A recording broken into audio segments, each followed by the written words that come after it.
মা, এই গোলাপ ফুলের মতো আমার ভালোবাসাও তোমার জন্য ফুটে উঠেছে গিউ। সকালে বাগানে পানি দিচ্ছিলাম। গোলাপ গাছে নতুন কুড়ি এসেছে। একটা লাল গোলাপ সবেমাত্র ফুটেছে। ছেলে অফিস যাওয়ার আগে বাগানে এল। মা, দেখো কি সুন্দর গোলাপ। হ্যাঁ, আজ সকালেই ফুটেছে গু। সে ফুলটা ছিঁড়ে আমার দিকে বাড়িয়ে দিল। এটা তোমার জন্য উ। আমি হাসতে হাসতে নিলাম। ধন্যবাদ উ। কিন্তু মা, এই ফুল দেওয়ার পেছনে একটা উদ্দেশ্য আছে গি। কি উদ্দেশ্য? ছেলে আমার কাছে এসে দাঁড়াল। এই গোলাপের মতোই আমার হৃদয়ে তোমার জন্য ভালোবাসা ফুটেছে। গত কয়েক মাস ধরে এই অনুভূতি আমার মনে কুড়ির মতো বেড়ে উঠছিল। আজ সকালে এই ফুল দেখে বুঝলাম আমার ভালোবাসাও পূর্ণতা পেয়েছে গি। পানির পাত্র আমার হাত থেকে ছিটকে পড়ল। তুই কি বলছিস? আমি বলছি আমি তোমাকে ভালোবাসি, শুধু ছেলের ভালোবাসা নয়, একজন পুরুষের ভালোবাসা। আমি তোমাকে বিয়ে করতে চাই উ। গোলাপের কাঁটা আমার হাতে বিঁধল। কিন্তু সেই ব্যথার চেয়ে ছেলের কথার ব্যথা বেশি অনুভব করলাম। এই বাগানে যেমন নানা রঙের ফুল ফোটে, তেমনি আমাদের জীবনেও নতুন রঙের ভালোবাসা ফুটুক মা গু। তুই কি পাগল? হ্যাঁ মা, তোমার ভালোবাসায় আমি পাগল। এই গোলাপের মতো আমার প্রেম সুগন্ধ ছড়াক তোমার জীবনে কি। বাগানের মাটি আমার পায়ের নিচে নরম লাগছিল, কিন্তু মনটা শক্ত হয়ে গেল। এই গল্পটি সম্পূর্ণ শুনলে আপনাদের পানি অটোমেটিক বের হয়ে যাবে, সো যত দ্রুত সম্ভব হাতের কাছে টিস্যু নিয়ে বসে পড়ুন। বিছানার চাদর যেন নষ্ট না হয় সেটা সম্পূর্ণ খেয়াল রাখার অনুরোধ জানিয়ে গল্পটি এখন শুরু করব। তার আগে সর্বশেষ অনুরোধ, দয়া করে এমন পানি বের করার গল্প নিয়মিত শুনতে আমাদের চ্যানেলটি সকলেই সাবস্ক্রাইব করুন। ধন্যবাদ। হ্যালো বন্ধুরা, আমার নাম পূর্ণিমা দাস। আমার বয়স ৩৯ বছর। আমার স্বামীর নাম রবীন দাস, বয়স ৪২ বছর। আমাদের ২ সন্তান, রণদীপ আর রিমি। রণদীপ ১৮ বছর বয়সী, কলেজে পড়ে। রিমি ১৪ বছর বয়সী, স্কুলে যায়। কিন্তু ছেলের এই অদ্ভুত কথায় আমি হতবাক হয়ে গেলাম। সে হঠাৎ হেসে ফেল। মা, তুমি কি আসলেই মনে করলে আমি এমন কথা বলবো? আরে পাগল, আমি তো বলতে চাইছিলাম আমি আমার বান্ধবী ঋতিকাকে ভালোবাসি। তাকে বিয়ে করতে চাই। তোমার কাছ থেকে আশীর্বাদ চাইছিলাম গে। আমি একটা গভীর নিঃশ্বাস ফেললাম। তুই এমনভাবে বললি কেন? রণদীপ মুখ টিপে হাসল। আরে মা, তুমি কতটা ভাবনাচিন্তা করো তা দেখার জন্য একটু ভীতি দেখাচ্ছিলাম। এই গোলাপ ফুলটা আসলে ঋতিকার জন্য। ও আজ আমাদের বাসায় আসবে। তোমার সাথে কথা বলবে গুই। আমার মাথায় হাত দিলাম। তোর এই দুষ্টুমি কবে ছাড়বি? আরে মা, এইটা দুষ্টুমি না। আমি একটা গুরুত্বপূর্ণ বিষয় নিয়ে তোমার সাথে কথা বলতে চাইছিলাম। কিন্তু তোমার মুখের ভাবটা দেখে মজা পেলাম গু। আমি তাকে একটা চাপড় দেওয়ার ভান করলাম। তুই না আমার মাথা খারাপ করে দিবি গ? রণদীপ আমার হাত ধরল। মা, কিন্তু আমার একটা সিরিয়াস কথা আছে গি। কি কথা? আমি সত্যিই ঋতিকাকে ভালোবাসি। আমরা ৩ বছর ধরে একসাথে আছি। এখন আমরা বিয়ে করতে চাই উ। আমি বসে পড়লাম বাগানের একটা চেয়ারে। তোর বয়স তো এখনো কম গ। মা, আমার ১৮ বছর হয়ে গেছে। আর আমি খুব ম্যাচিউর। ঋতিকাও আমার মতোই সিরিয়াস গ। ঋতিকা কেমন মেয়ে? খুব ভালো মেয়ে মা। তুমি তাকে দেখলেই মনে ধরে যাবে। ও খুব সুন্দর, পড়াশোনায় ভালো, আর পরিবারের সাথে খুব মিশে গু। আমি ভাবলাম, আজকাল ছেলেমেয়েরা খুব তাড়াতাড়ি বড় হয়ে যায়। রণদীপও এখন বুদ্ধিমান হয়ে গেছে। ঠিক আছে, ঋতিকাকে নিয়ে আয়। তার সাথে কথা বলি উ। রণদীপ খুশি হয়ে আমাকে জড়িয়ে ধরল। ধন্যবাদ মা। তুমি সত্যিই বেস্ট উ। বিকেলে ঋতিকা এল। সত্যিই খুব সুন্দর মেয়ে। লম্বা চুল, ফর্সা গায়ের রং, আর মিষ্টি হাসি। তার আচার ব্যবহারও খুব ভদ্র। আন্টি, আমি রণদীপের কথা অনেক শুনেছি। আপনার সাথে দেখা করতে অনেক দিন ধরে ইচ্ছা করছিল উ। তুমিও তো খুব সুন্দর। রণদীপ তোমার প্রশংসা করতে করতে শেষ করতে পারে না আগে। ঋতিকা লজ্জা পেয়ে মাথা নিচু করল। আন্টি, আমরা একে অপরকে অনেক ভালোবাসি। আপনার আশীর্বাদ চাই উ। তোমাদের পড়াশোনা কি অবস্থা? রণদীপ বলল, মা, আমি কলেজের শেষ বছরে। আর ঋতিকাও একই বছরে। আমরা দুজনেই চাকরি করার চিন্তা করছি গ। ঠিক আছে। কিন্তু বিয়ের জন্য এখনও তাড়াহুড়া নেই। তোমরা প্রথমে পড়াশোনা শেষ করো, চাকরি করো, তারপর বিয়ের কথা ভাবো। ঋতিকা বলল, আন্টি, আমরাও তাই ভাবছি। আমাদের পরিবারের সাথেও কথা বলেছি। সবাই রাজি। হঠাৎ করে রিমি স্কুল থেকে ফিরে এল। রণদীপকে একটা মেয়ের সাথে বসে থাকতে দেখে অবাক হল। দাদা, এই মেয়েকে? রণদীপ হাসল। রিমি, এইটা হচ্ছে ঋতিকা, আমার বন্ধু। একদিন হয়তো তোমার বৌদি হবে। রিমি ঋতিকার দিকে তাকাল। তুমি কি আমার দাদাকে ভালোবাসো? ঋতিকা হেসে বলল, হ্যাঁ, তোমার দাদাকে অনেক ভালোবাসি। তাহলে তুমি আমার বৌদি হবে? যদি তোমার মা বাবা রাজি থাকেন। রিমি হাততালি দিল। ইয়ে, আমার একটা বৌদি হবে। আমরা সবাই হেসে উঠলাম। সন্ধ্যায় ঋতিকা চলে যাওয়ার পর রণদীপ আমার কাছে এল। মা, ঋতিকাকে কেমন লাগল? খুব ভালো মেয়ে। তবে তোমরা তাড়াহুড়া করো না। আস্তে আস্তে সব ঠিক হয়ে যাবে। ঠিক আছে মা। কিন্তু পরের দিন সকালে একটা অদ্ভুত ঘটনা ঘটল। আমি বাগানে গিয়ে দেখলাম সব গোলাপ গাছ মরে গেছে। কাল পর্যন্ত যে গাছগুলো সুন্দর ফুলে ভরেছিল সেগুলো এখন কালো হয়ে গেছে। আমি রণদীপকে ডাকলাম। রণদীপ, তুই এদিকে আয়। দেখ বাগানের অবস্থা। রণদীপ এসে দেখে অবাক হয়ে গেল। মা, এটা কিভাবে সম্ভব? কাল পর্যন্ত তো সব ঠিক ছিল। আমিও বুঝতে পারছি না। হঠাৎ বাগানের এক কোণে একটা কাগজ চোখে পড়ল। আমি সেটা তুলে পড়লাম। যে ফুল ভালোবাসার নামে ছিঁড়ে নেওয়া হয় সে বাগানে আর কোনো ফুল ফুটবে না। কাগজটা পড়ে আমার গায়ে কাঁটা দিয়ে উঠল। রণদীপ, এই কাগজটা কোথা থেকে এল?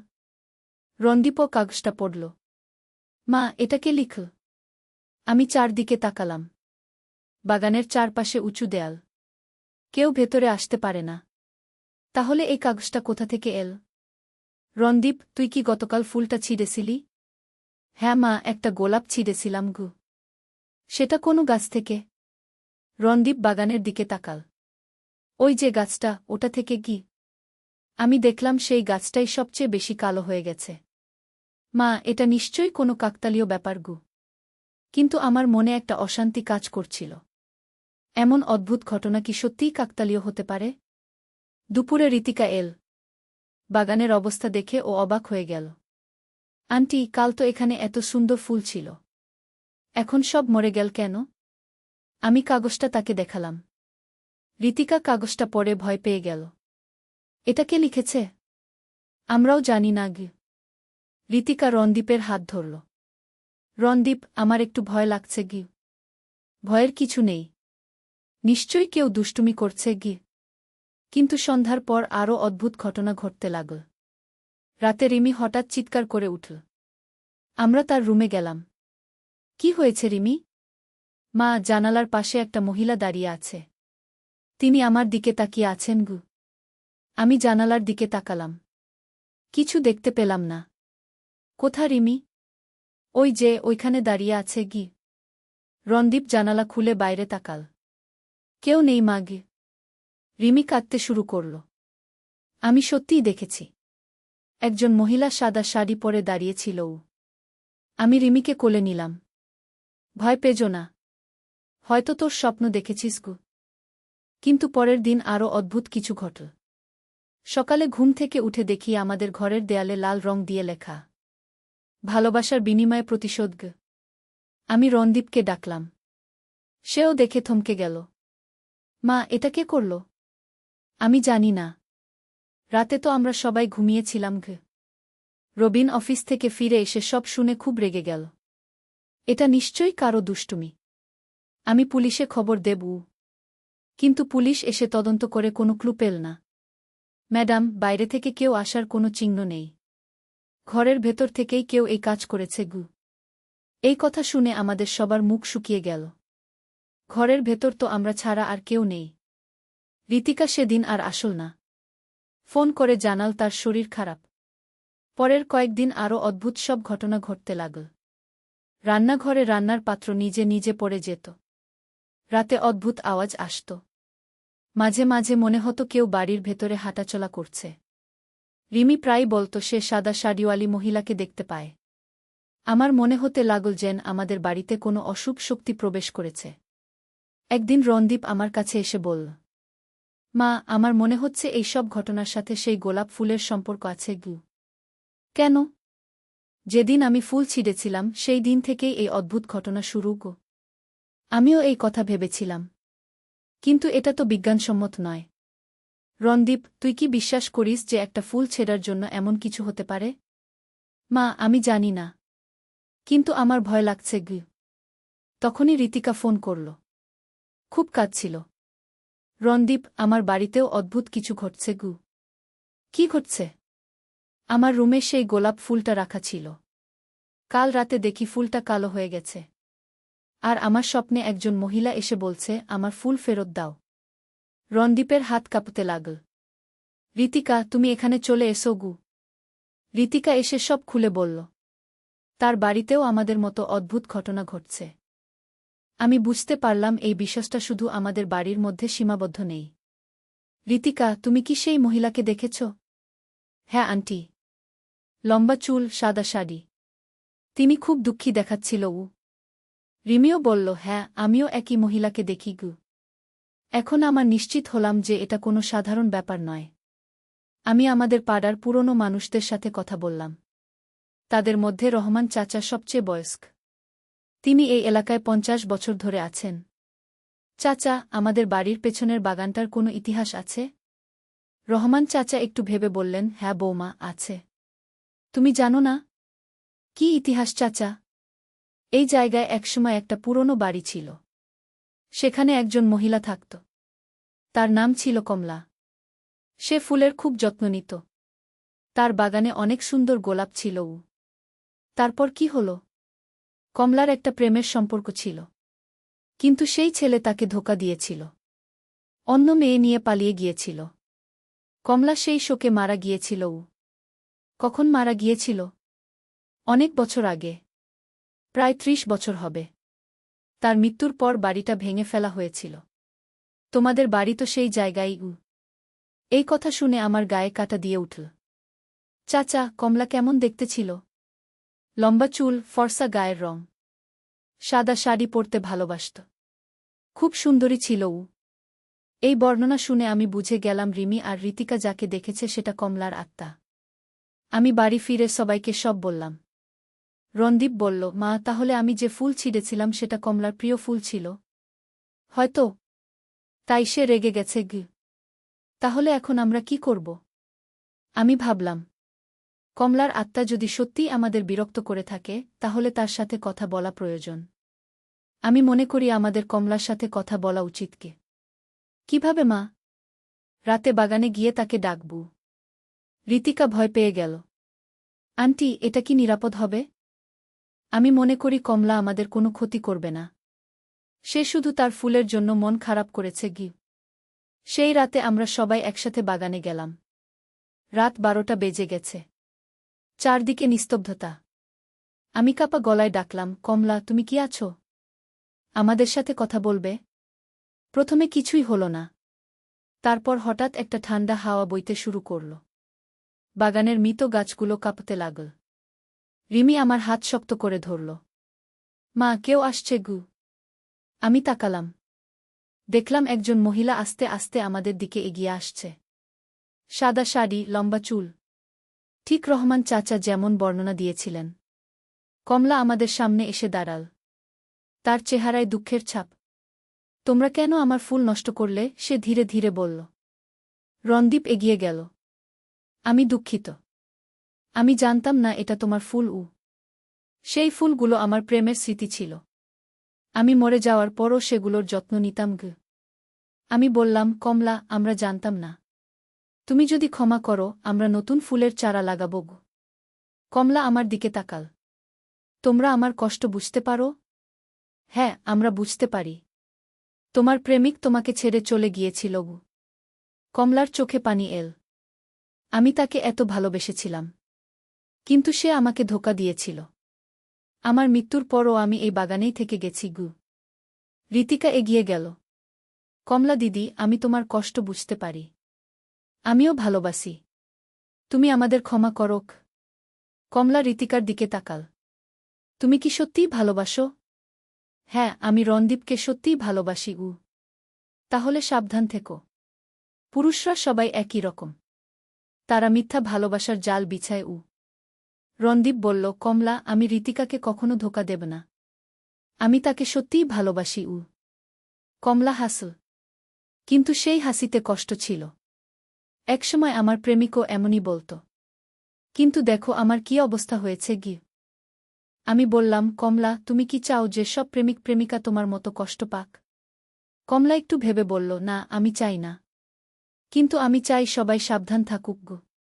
তাহলে তুমি আমাদের আশীর্বাদ দাও। রণদীপ আর ঋতিকা যাতে সুখী হয়। কমলা রণদীপ আর ঋতিকার দিকে তাকাল। তোমরা কি প্রতিজ্ঞা করতে পারো যে একে অপরকে কখনো ধোঁকা দেবে না? রণদীপ আর ঋতিকা একসাথে বলল, আমরা প্রতিজ্ঞা করছি। কমলা তাদের মাথায় হাত রাখল। তাহলে আমার আশীর্বাদ নাও। হঠাৎ বাগানে একটা সুন্দর ঘ্রাণ ছড়িয়ে পড়ল। আমি দেখলাম মরা গাছগুলো আবার সবুজ হয়ে উঠছে। নতুন কুড়ি গজাচ্ছে। কমলা বলল, আমি এতদিন রাগে ছিলাম। কিন্তু আজ তোমাদের ভালোবাসা দেখে আমার মন শান্ত হয়েছে। তুমি কি এখন শান্তিতে যেতে পারবে? আমি জিজ্ঞেস করলাম। হ্যাঁ, আমি যেতে পারব। কিন্তু তার আগে আমি তোমাদের একটা উপহার দিতে চাই। কমলা হাত নাড়াল। আমাদের চোখের সামনে বাগান রূপান্তরিত হয়ে গেল। সুন্দর সুন্দর গোলাপ ফুটে উঠল। লাল, সাদা, গোলাপি, হলুদ, সব রঙের ফুল। এই বাগান সবসময় ফুলে ভরে থাকবে। তোমাদের ভালোবাসার মতোই। রিমি হাততালি দিয়ে বলল, কত সুন্দর। কমলা রিমির মাথায় হাত বুলিয়ে দিল। তুমি খুব সুন্দর মেয়ে। বড় হয়ে অনেক ভালো কিছু করবে। তারপর কমলা আমাদের দিকে শেষবারের মতো তাকাল। আমি এখন চলে যাচ্ছি। তোমরা সুখে থেকো। একটা উজ্জ্বল আলোর মধ্যে কমলা অদৃশ্য হয়ে গেল। আমরা সবাই একটা গভীর শান্তি অনুভব করলাম। যেন একটা ভারী বোঝা আমাদের মন থেকে নেমে গেল। পরের দিন সকালে দেখি বাগান সত্যিই ফুলে ভরে গেছে। আরও অবাক করার বিষয় হল, ঋতিকার বাড়িতেও একই ঘটনা ঘটেছে। রণদীপ আর ঋতিকার সম্পর্ক আরও গভীর হল। তারা বুঝতে পারল যে তাদের ভালোবাসা কেবল নিজেদের মধ্যে সীমাবদ্ধ নয়, এটা আরও বড় কিছুর অংশ। কয়েক মাস পর রণদীপ আর ঋতিকার বিয়ে হল। বিয়ের দিন বাগানের ফুলগুলো আরও সুন্দর হয়ে ফুটেছিল। মনে হচ্ছিল কমলা আমাদের আশীর্বাদ করছে। বিয়ের পর ঋতিকা আমাদের সাথে থাকতে এল। সে বাগানের খুব যত্ন নিত। প্রতিদিন ফুলে পানি দিত, যত্ন করত। একদিন ঋতিকা আমাকে বলল, মা, আমার মনে হয় কমলা দিদি এখনও আমাদের দেখাশোনা করেন। কেন? এই বাগানে এত সুন্দর ফুল ফোটে, যেটা স্বাভাবিক নয়। আর কোনো পোকামাকড় বা রোগ হয় না। সত্যিই তাই। আমাদের বাগান যেন জাদুকরি। সব ধরনের ফুল এখানে নিখুঁতভাবে বেড়ে ওঠে। একবার একটা ঝড়ে পাড়ার সব বাগানের ক্ষতি হয়েছিল। কিন্তু আমাদের বাগানের একটা ফুলেরও ক্ষতি হয়নি। রিমি বলেছিল, আমি দেখেছি ঝড়ের সময় একজন মহিলা ফুলগুলোকে রক্ষা করছিল। আমি বুঝতে পারি কমলা এখনও আমাদের পরিবারের অংশ। সে আমাদের রক্ষা করে, আমাদের সুখী দেখতে চায়। 1 বছর পর ঋতিকার একটা ছেলে হল। আমরা নাম রাখলাম কমল। কমলার নামানুসারে। কমল যখন একটু বড় হল, সে বাগানে খেলতে ভালোবাসত। মাঝে মাঝে দেখতাম সে একা একা কারো সাথে কথা বলছে। একদিন জিজ্ঞেস করলাম, কমল, তুমি কার সাথে কথা বলো? নানি, একজন সুন্দর আন্টি আসে। তিনি আমার সাথে খেলেন। আমি বুঝলাম কমলা কমলের সাথে খেলে। সে আমাদের নাতিকেও ভালোবাসে। এভাবে কয়েক বছর কেটে গেল। আমাদের পরিবার সুখে শান্তিতে থাকছিল। রণদীপ একটা ভালো চাকরি পেয়েছিল। ঋতিকাও ঘর সংসার সামলিয়ে পার্ট টাইম কাজ করছিল। রিমি বড় হয়ে কলেজে ভর্তি হয়েছিল। সেও প্রায় বাগানে বসে পড়াশোনা করত। একদিন রিমি আমার কাছে এসে বলল, মা, আমার একটা স্বপ্ন দেখেছি। কি স্বপ্ন? কমলা দিদি এসেছিল। বলেছিল তার কাজ শেষ। তিনি এখন চূড়ান্তভাবে চলে যাবেন। আর কিছু বলেছিল? বলেছিল আমাদের পরিবার এখন সম্পূর্ণ সুখী। তার আর চিন্তার কিছু নেই। সেই রাতেই আমার স্বপ্নেও কমলা এল। পূর্ণিমা, আমি তোমাদের ধন্যবাদ জানাতে এসেছি। কিসের জন্য কমলা? তোমরা আমাকে শান্তি দিয়েছ। আমি এতদিন রাগে, দুঃখে, হতাশা ছিলাম। কিন্তু তোমাদের ভালোবাসা দেখে আমি বুঝেছি যে জীবনে ভালো মানুষও আছে। তুমি কি এখন খুশি? হ্যাঁ, আমি খুশি। আমি দেখেছি রণদীপ আর ঋতিকা কত সুন্দর একটা পরিবার গড়েছে। কমল কত সুন্দর একটা বাচ্চা। রিমি কত ভালো মেয়ে কি। তুমি আমাদের ছেড়ে যাবে? আমার সময় এসেছে। কিন্তু আমি সব সময় তোমাদের মনে থাকব। এই বাগানে থাকব। কমলা আমার হাত ধরল। পূর্ণিমা, তুমি খুব ভালো মা। তোমার ছেলেমেয়েরা ভাগ্যবান গু। ধন্যবাদ কমলা গু। আর একটা কথা, এই বাগানের ফুল দিয়ে তুমি একটা ছোট ব্যবসা শুরু করতে পারো। ফুলের দোকান দাও। অনেক লাভ হবে গু। আমি অবাক হয়ে গেলাম। সত্যি? হ্যাঁ। এই বাগানের ফুল কখনো নষ্ট হবে না। সব সময় তাজা থাকবে। স্বপ্ন থেকে উঠে আমি রবিনকে সব বললাম। সেও রাজি হল। আমরা একটা ছোট ফুলের দোকান খুললাম।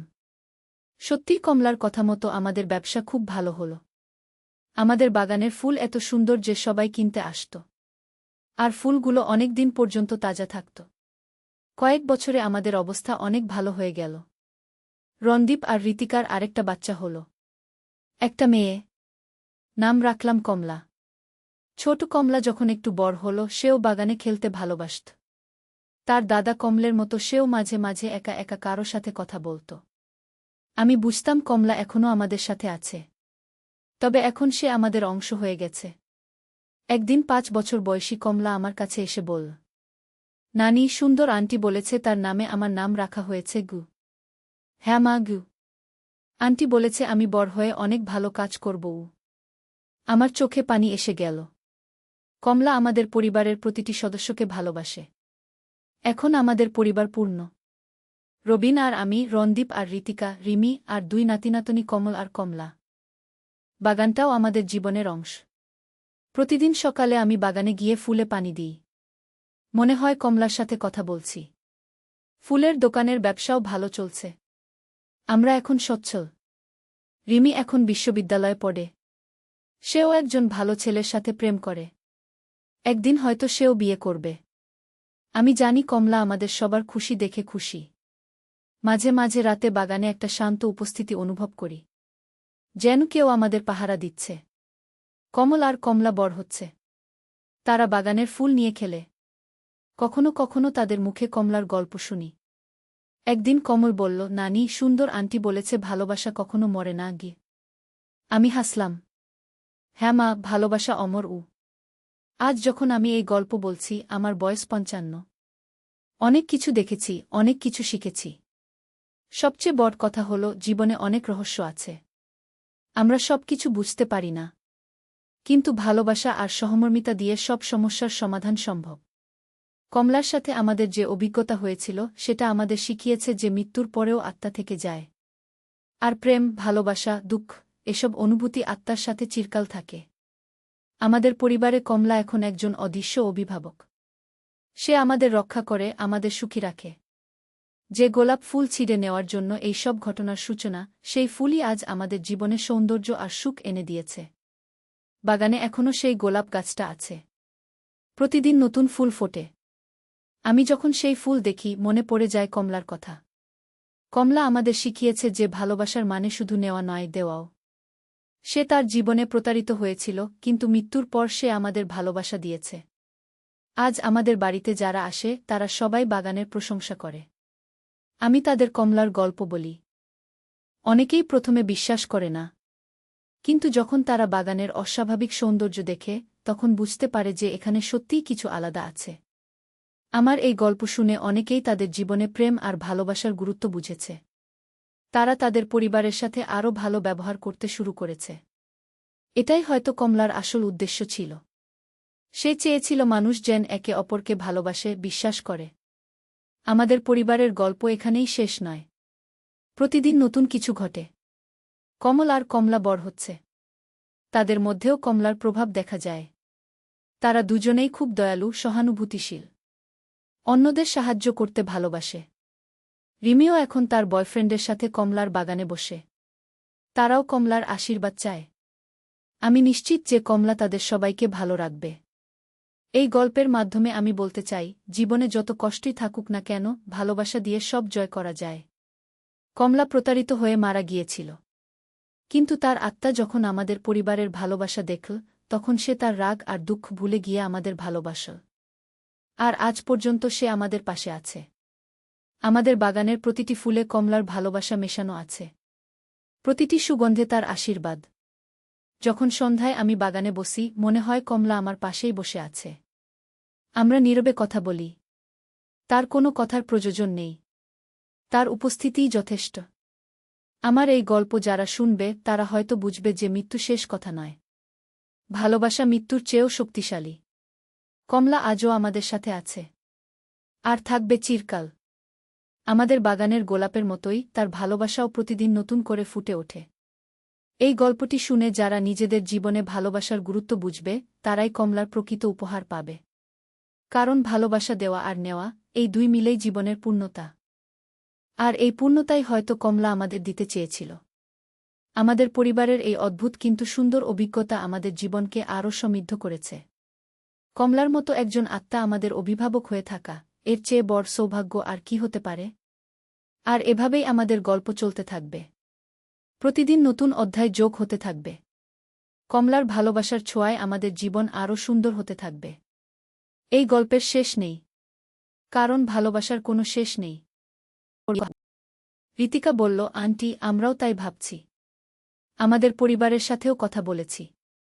সবাই রাজি। হঠাৎ করে রিমি স্কুল থেকে ফিরে এল। রণদীপকে একটা মেয়ের সাথে বসে থাকতে দেখে অবাক হল। দাদা, এই মেয়েকে? রণদীপ হাসল। রিমি, এইটা হচ্ছে ঋতিকা, আমার বন্ধু। একদিন হয়তো তোমার বৌদি হবে। রিমি ঋতিকার দিকে তাকাল। তুমি কি আমার দাদাকে ভালোবাসো? ঋতিকা হেসে বলল, হ্যাঁ, তোমার দাদাকে অনেক ভালোবাসি। তাহলে তুমি আমার বৌদি হবে? যদি তোমার মা বাবা রাজি থাকেন। রিমি হাততালি দিল। ইয়ে, আমার একটা বৌদি হবে। আমরা সবাই হেসে উঠলাম। সন্ধ্যায় ঋতিকা চলে যাওয়ার পর রণদীপ আমার কাছে এল। মা, ঋতিকাকে কেমন লাগল? খুব ভালো মেয়ে। তবে তোমরা তাড়াহুড়া করো না। আস্তে আস্তে সব ঠিক হয়ে যাবে। ঠিক আছে মা। কিন্তু পরের দিন সকালে একটা অদ্ভুত ঘটনা ঘটল। আমি বাগানে গিয়ে দেখলাম সব গোলাপ গাছ মরে গেছে।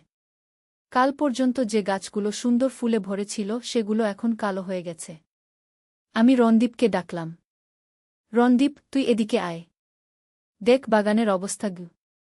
রণদীপ এসে দেখে অবাক হয়ে গেল। মা, এটা কিভাবে সম্ভব? কাল পর্যন্ত তো সব ঠিক ছিল। আমিও বুঝতে পারছি না। হঠাৎ বাগানের এক কোণে একটা কাগজ চোখে পড়ল। আমি সেটা তুলে পড়লাম। যে ফুল ভালোবাসার নামে ছিঁড়ে নেওয়া হয় সে বাগানে আর কোনো ফুল ফুটবে না। কাগজটা পড়ে আমার গায়ে কাঁটা দিয়ে উঠল। রণদীপ, এই কাগজটা কোথা থেকে এল? রণদীপও কাগজটা পড়ল। মা, এটা কে লিখল? আমি চারদিকে তাকালাম। বাগানের চারপাশে উঁচু দেয়াল। কেউ ভেতরে আসতে পারে না। তাহলে এই কাগজটা কোথা থেকে এল?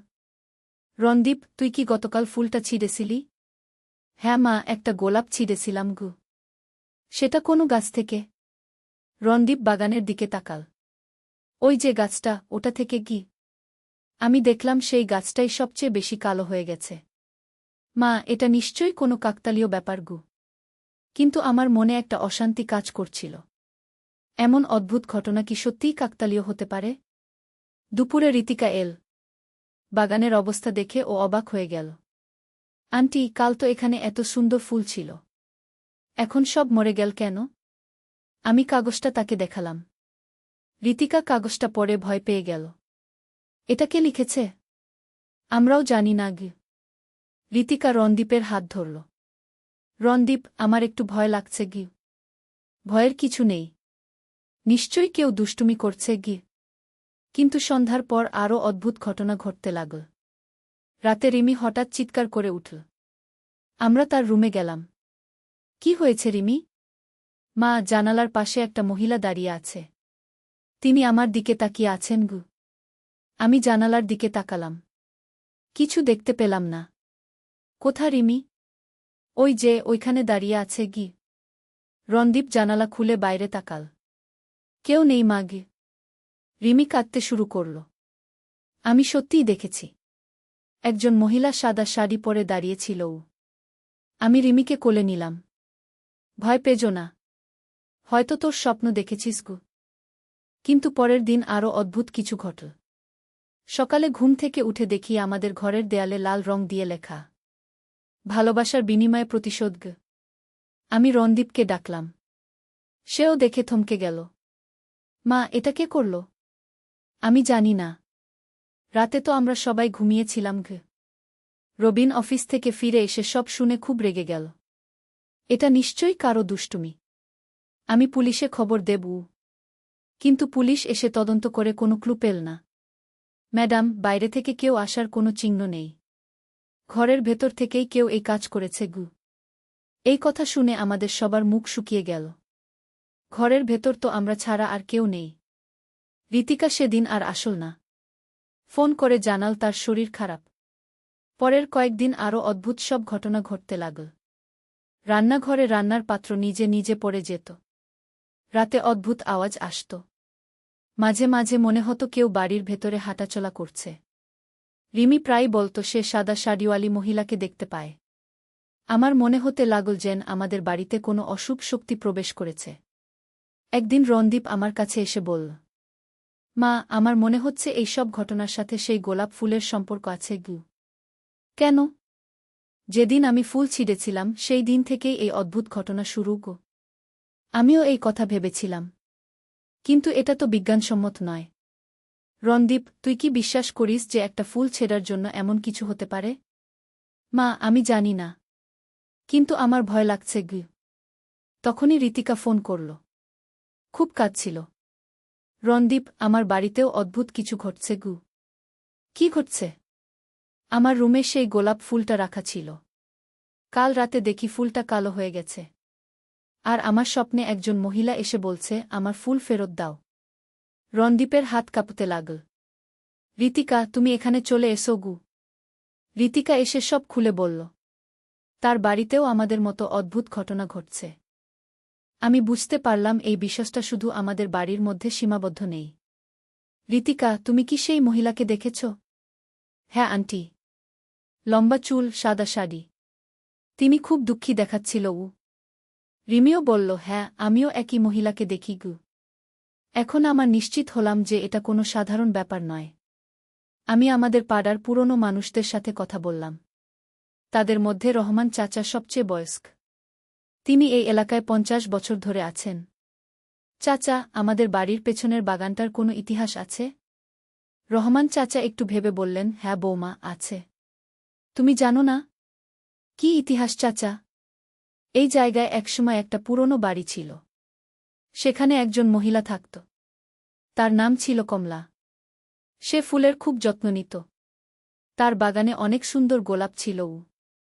তারপর কি হল? কমলার একটা প্রেমের সম্পর্ক ছিল। কিন্তু সেই ছেলে তাকে ধোঁকা দিয়েছিল। অন্য মেয়ে নিয়ে পালিয়ে গিয়েছিল। কমলা সেই শোকে মারা গিয়েছিল। কখন মারা গিয়েছিল? অনেক বছর আগে। প্রায় 30 বছর হবে। তার মৃত্যুর পর বাড়িটা ভেঙে ফেলা হয়েছিল। তোমাদের বাড়ি তো সেই জায়গায়। এই কথা শুনে আমার গায়ে কাঁটা দিয়ে উঠল। চাচা, কমলা কেমন দেখতে ছিল? লম্বা চুল, ফর্সা গায়ের রং। সাদা শাড়ি পরতে ভালোবাসত। খুব সুন্দরী ছিল ও। এই বর্ণনা শুনে আমি বুঝে গেলাম রিমি আর ঋতিকা যাকে দেখেছে সেটা কমলার আত্মা। আমি বাড়ি ফিরে সবাইকে সব বললাম। রণদীপ বলল, মা, তাহলে আমি যে ফুল ছিঁড়েছিলাম সেটা কমলার প্রিয় ফুল ছিল? হয়তো। তাই সে রেগে গেছে গু। তাহলে এখন আমরা কি করব? আমি ভাবলাম, কমলার আত্মা যদি সত্যিই আমাদের বিরক্ত করে থাকে তাহলে তার সাথে কথা বলা প্রয়োজন। আমি মনে করি আমাদের কমলার সাথে কথা বলা উচিত। কে? কিভাবে মা? রাতে বাগানে গিয়ে তাকে ডাকব। ঋতিকা ভয় পেয়ে গেল। আন্টি, এটা কি নিরাপদ হবে? আমি মনে করি কমলা আমাদের কোনো ক্ষতি করবে না। সে শুধু তার ফুলের জন্য মন খারাপ করেছে গি। সেই রাতে আমরা সবাই একসাথে বাগানে গেলাম। রাত 12টা বেজে গেছে। চারদিকে নিস্তব্ধতা। আমি কাপা গলায় ডাকলাম, কমলা, তুমি কি আছো? আমাদের সাথে কথা বলবে? প্রথমে কিছুই হল না। তারপর হঠাৎ একটা ঠান্ডা হাওয়া বইতে শুরু করল। বাগানের মৃত গাছগুলো কাঁপতে লাগল। রিমি আমার হাত শক্ত করে ধরল। মা, কেউ আসছে গু। আমি তাকালাম। দেখলাম একজন মহিলা আস্তে আস্তে আমাদের দিকে এগিয়ে আসছে। সাদা শাড়ি, লম্বা চুল, ঠিক রহমান চাচা যেমন বর্ণনা দিয়েছিলেন। কমলা আমাদের সামনে এসে দাঁড়াল। তার চেহারায় দুঃখের ছাপ। তোমরা কেন আমার ফুল নষ্ট করলে? সে ধীরে ধীরে বলল।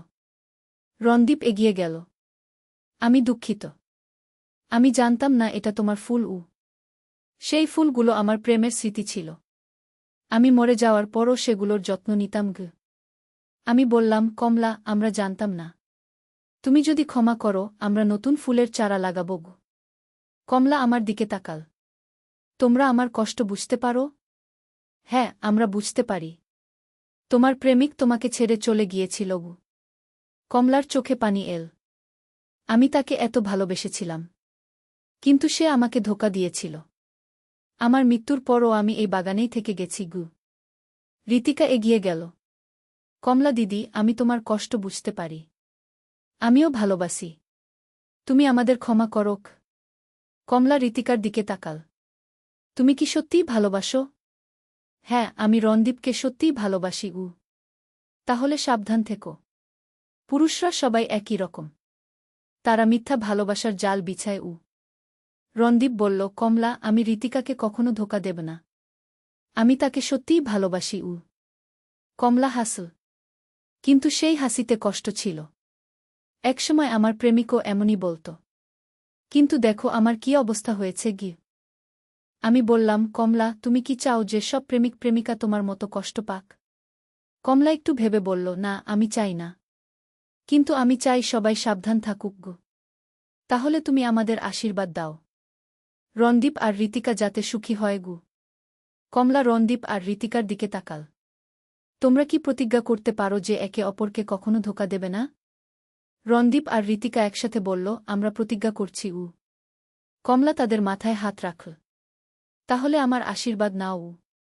হঠাৎ বাগানে একটা সুন্দর ঘ্রাণ ছড়িয়ে পড়ল। আমি দেখলাম মরা গাছগুলো আবার সবুজ হয়ে উঠছে। নতুন কুড়ি গজাচ্ছে। কমলা বলল, আমি এতদিন রাগে ছিলাম। কিন্তু আজ তোমাদের ভালোবাসা দেখে আমার মন শান্ত হয়েছে গি। তুমি কি এখন শান্তিতে যেতে পারবে? আমি জিজ্ঞেস করলাম। হ্যাঁ, আমি যেতে পারব। কিন্তু তার আগে আমি তোমাদের একটা উপহার দিতে চাই উ। কমলা হাত নাড়াল। আমাদের চোখের সামনে বাগান রূপান্তরিত হয়ে গেল। সুন্দর সুন্দর গোলাপ ফুটে উঠল। লাল, সাদা, গোলাপি, হলুদ, সব রঙের ফুল। এই বাগান সবসময় ফুলে ভরে থাকবে। তোমাদের ভালোবাসার মতোই গি। রিমি হাততালি দিয়ে বলল, কত সুন্দর। কমলা রিমির মাথায় হাত বুলিয়ে দিল। তুমি খুব সুন্দর মেয়ে। বড় হয়ে অনেক ভালো কিছু করবে গি। তারপর কমলা আমাদের দিকে শেষবারের মতো তাকাল। আমি এখন চলে যাচ্ছি। তোমরা সুখে থেকো গো। একটা উজ্জ্বল আলোর মধ্যে কমলা অদৃশ্য হয়ে গেল। আমরা সবাই একটা গভীর শান্তি অনুভব করলাম। যেন একটা ভারী বোঝা আমাদের মন থেকে নেমে গেল। পরের দিন সকালে দেখি বাগান সত্যিই ফুলে ভরে গেছে।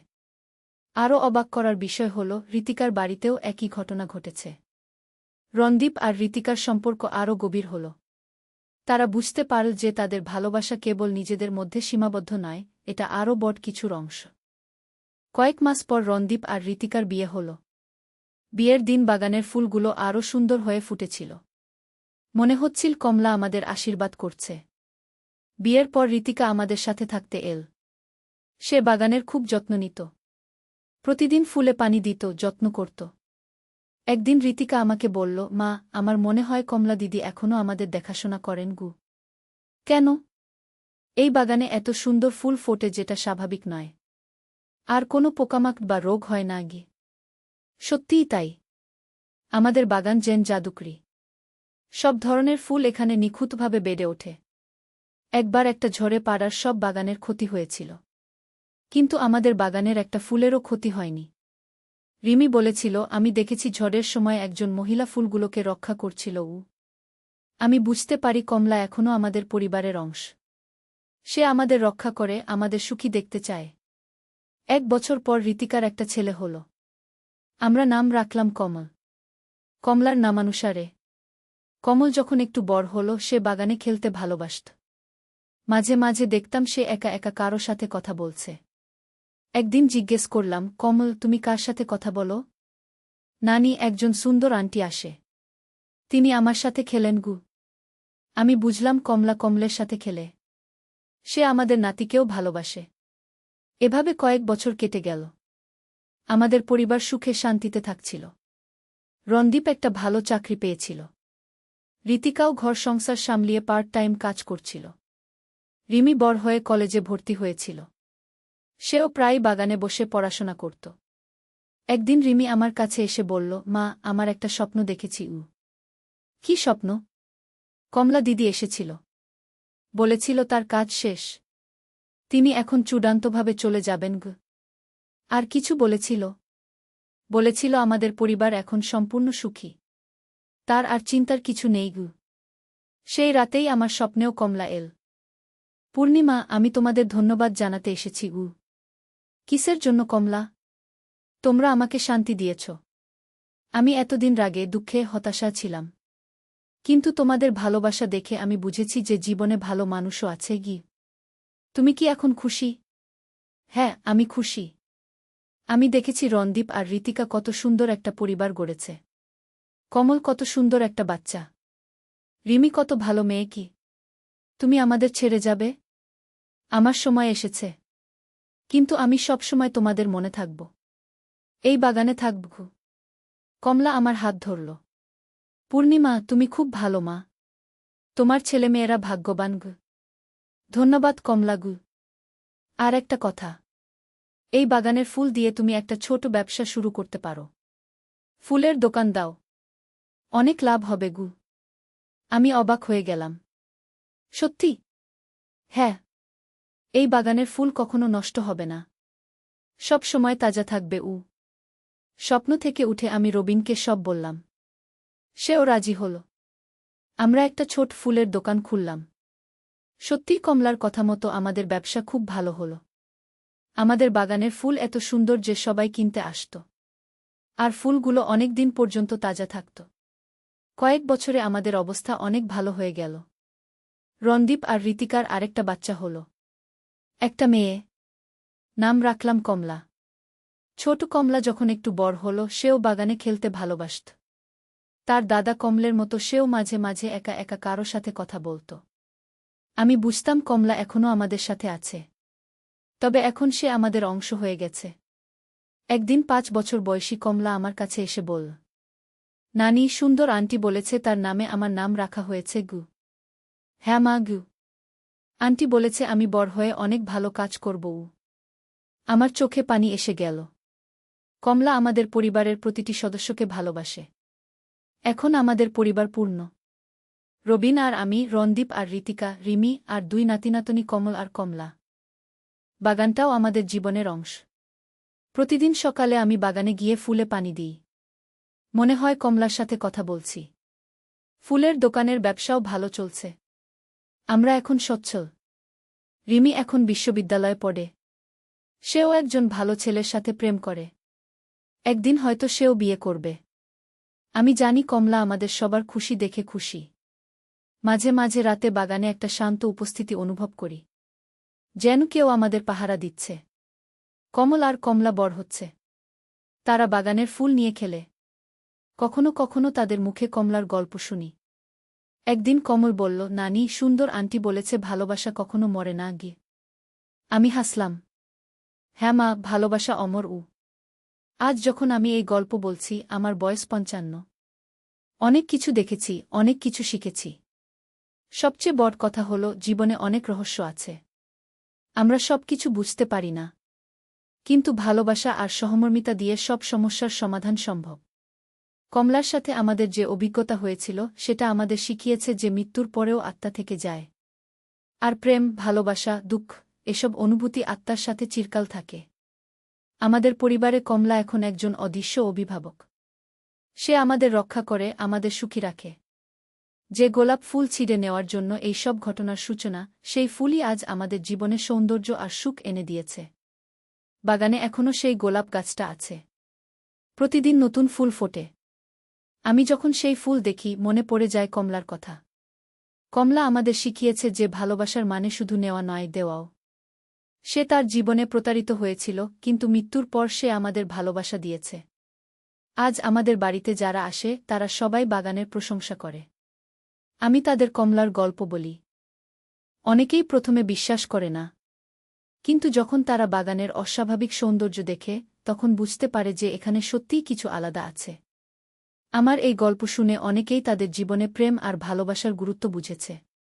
তারা তাদের পরিবারের সাথে আরও ভালো ব্যবহার করতে শুরু করেছে। এটাই হয়তো কমলার আসল উদ্দেশ্য ছিল। সে চেয়েছিল মানুষ যেন একে অপরকে ভালোবাসে, বিশ্বাস করে। আমাদের পরিবারের গল্প এখানেই শেষ নয়। প্রতিদিন নতুন কিছু ঘটে। কমল আর কমলা বড় হচ্ছে। তাদের মধ্যেও কমলার প্রভাব দেখা যায়। তারা দুজনেই খুব দয়ালু, সহানুভূতিশীল। অন্যদের সাহায্য করতে ভালোবাসে। রিমিও এখন তার বয়ফ্রেন্ডের সাথে কমলার বাগানে বসে। তারাও কমলার আশীর্বাদ চায়। আমি নিশ্চিত যে কমলা তাদের সবাইকে ভালো রাখবে।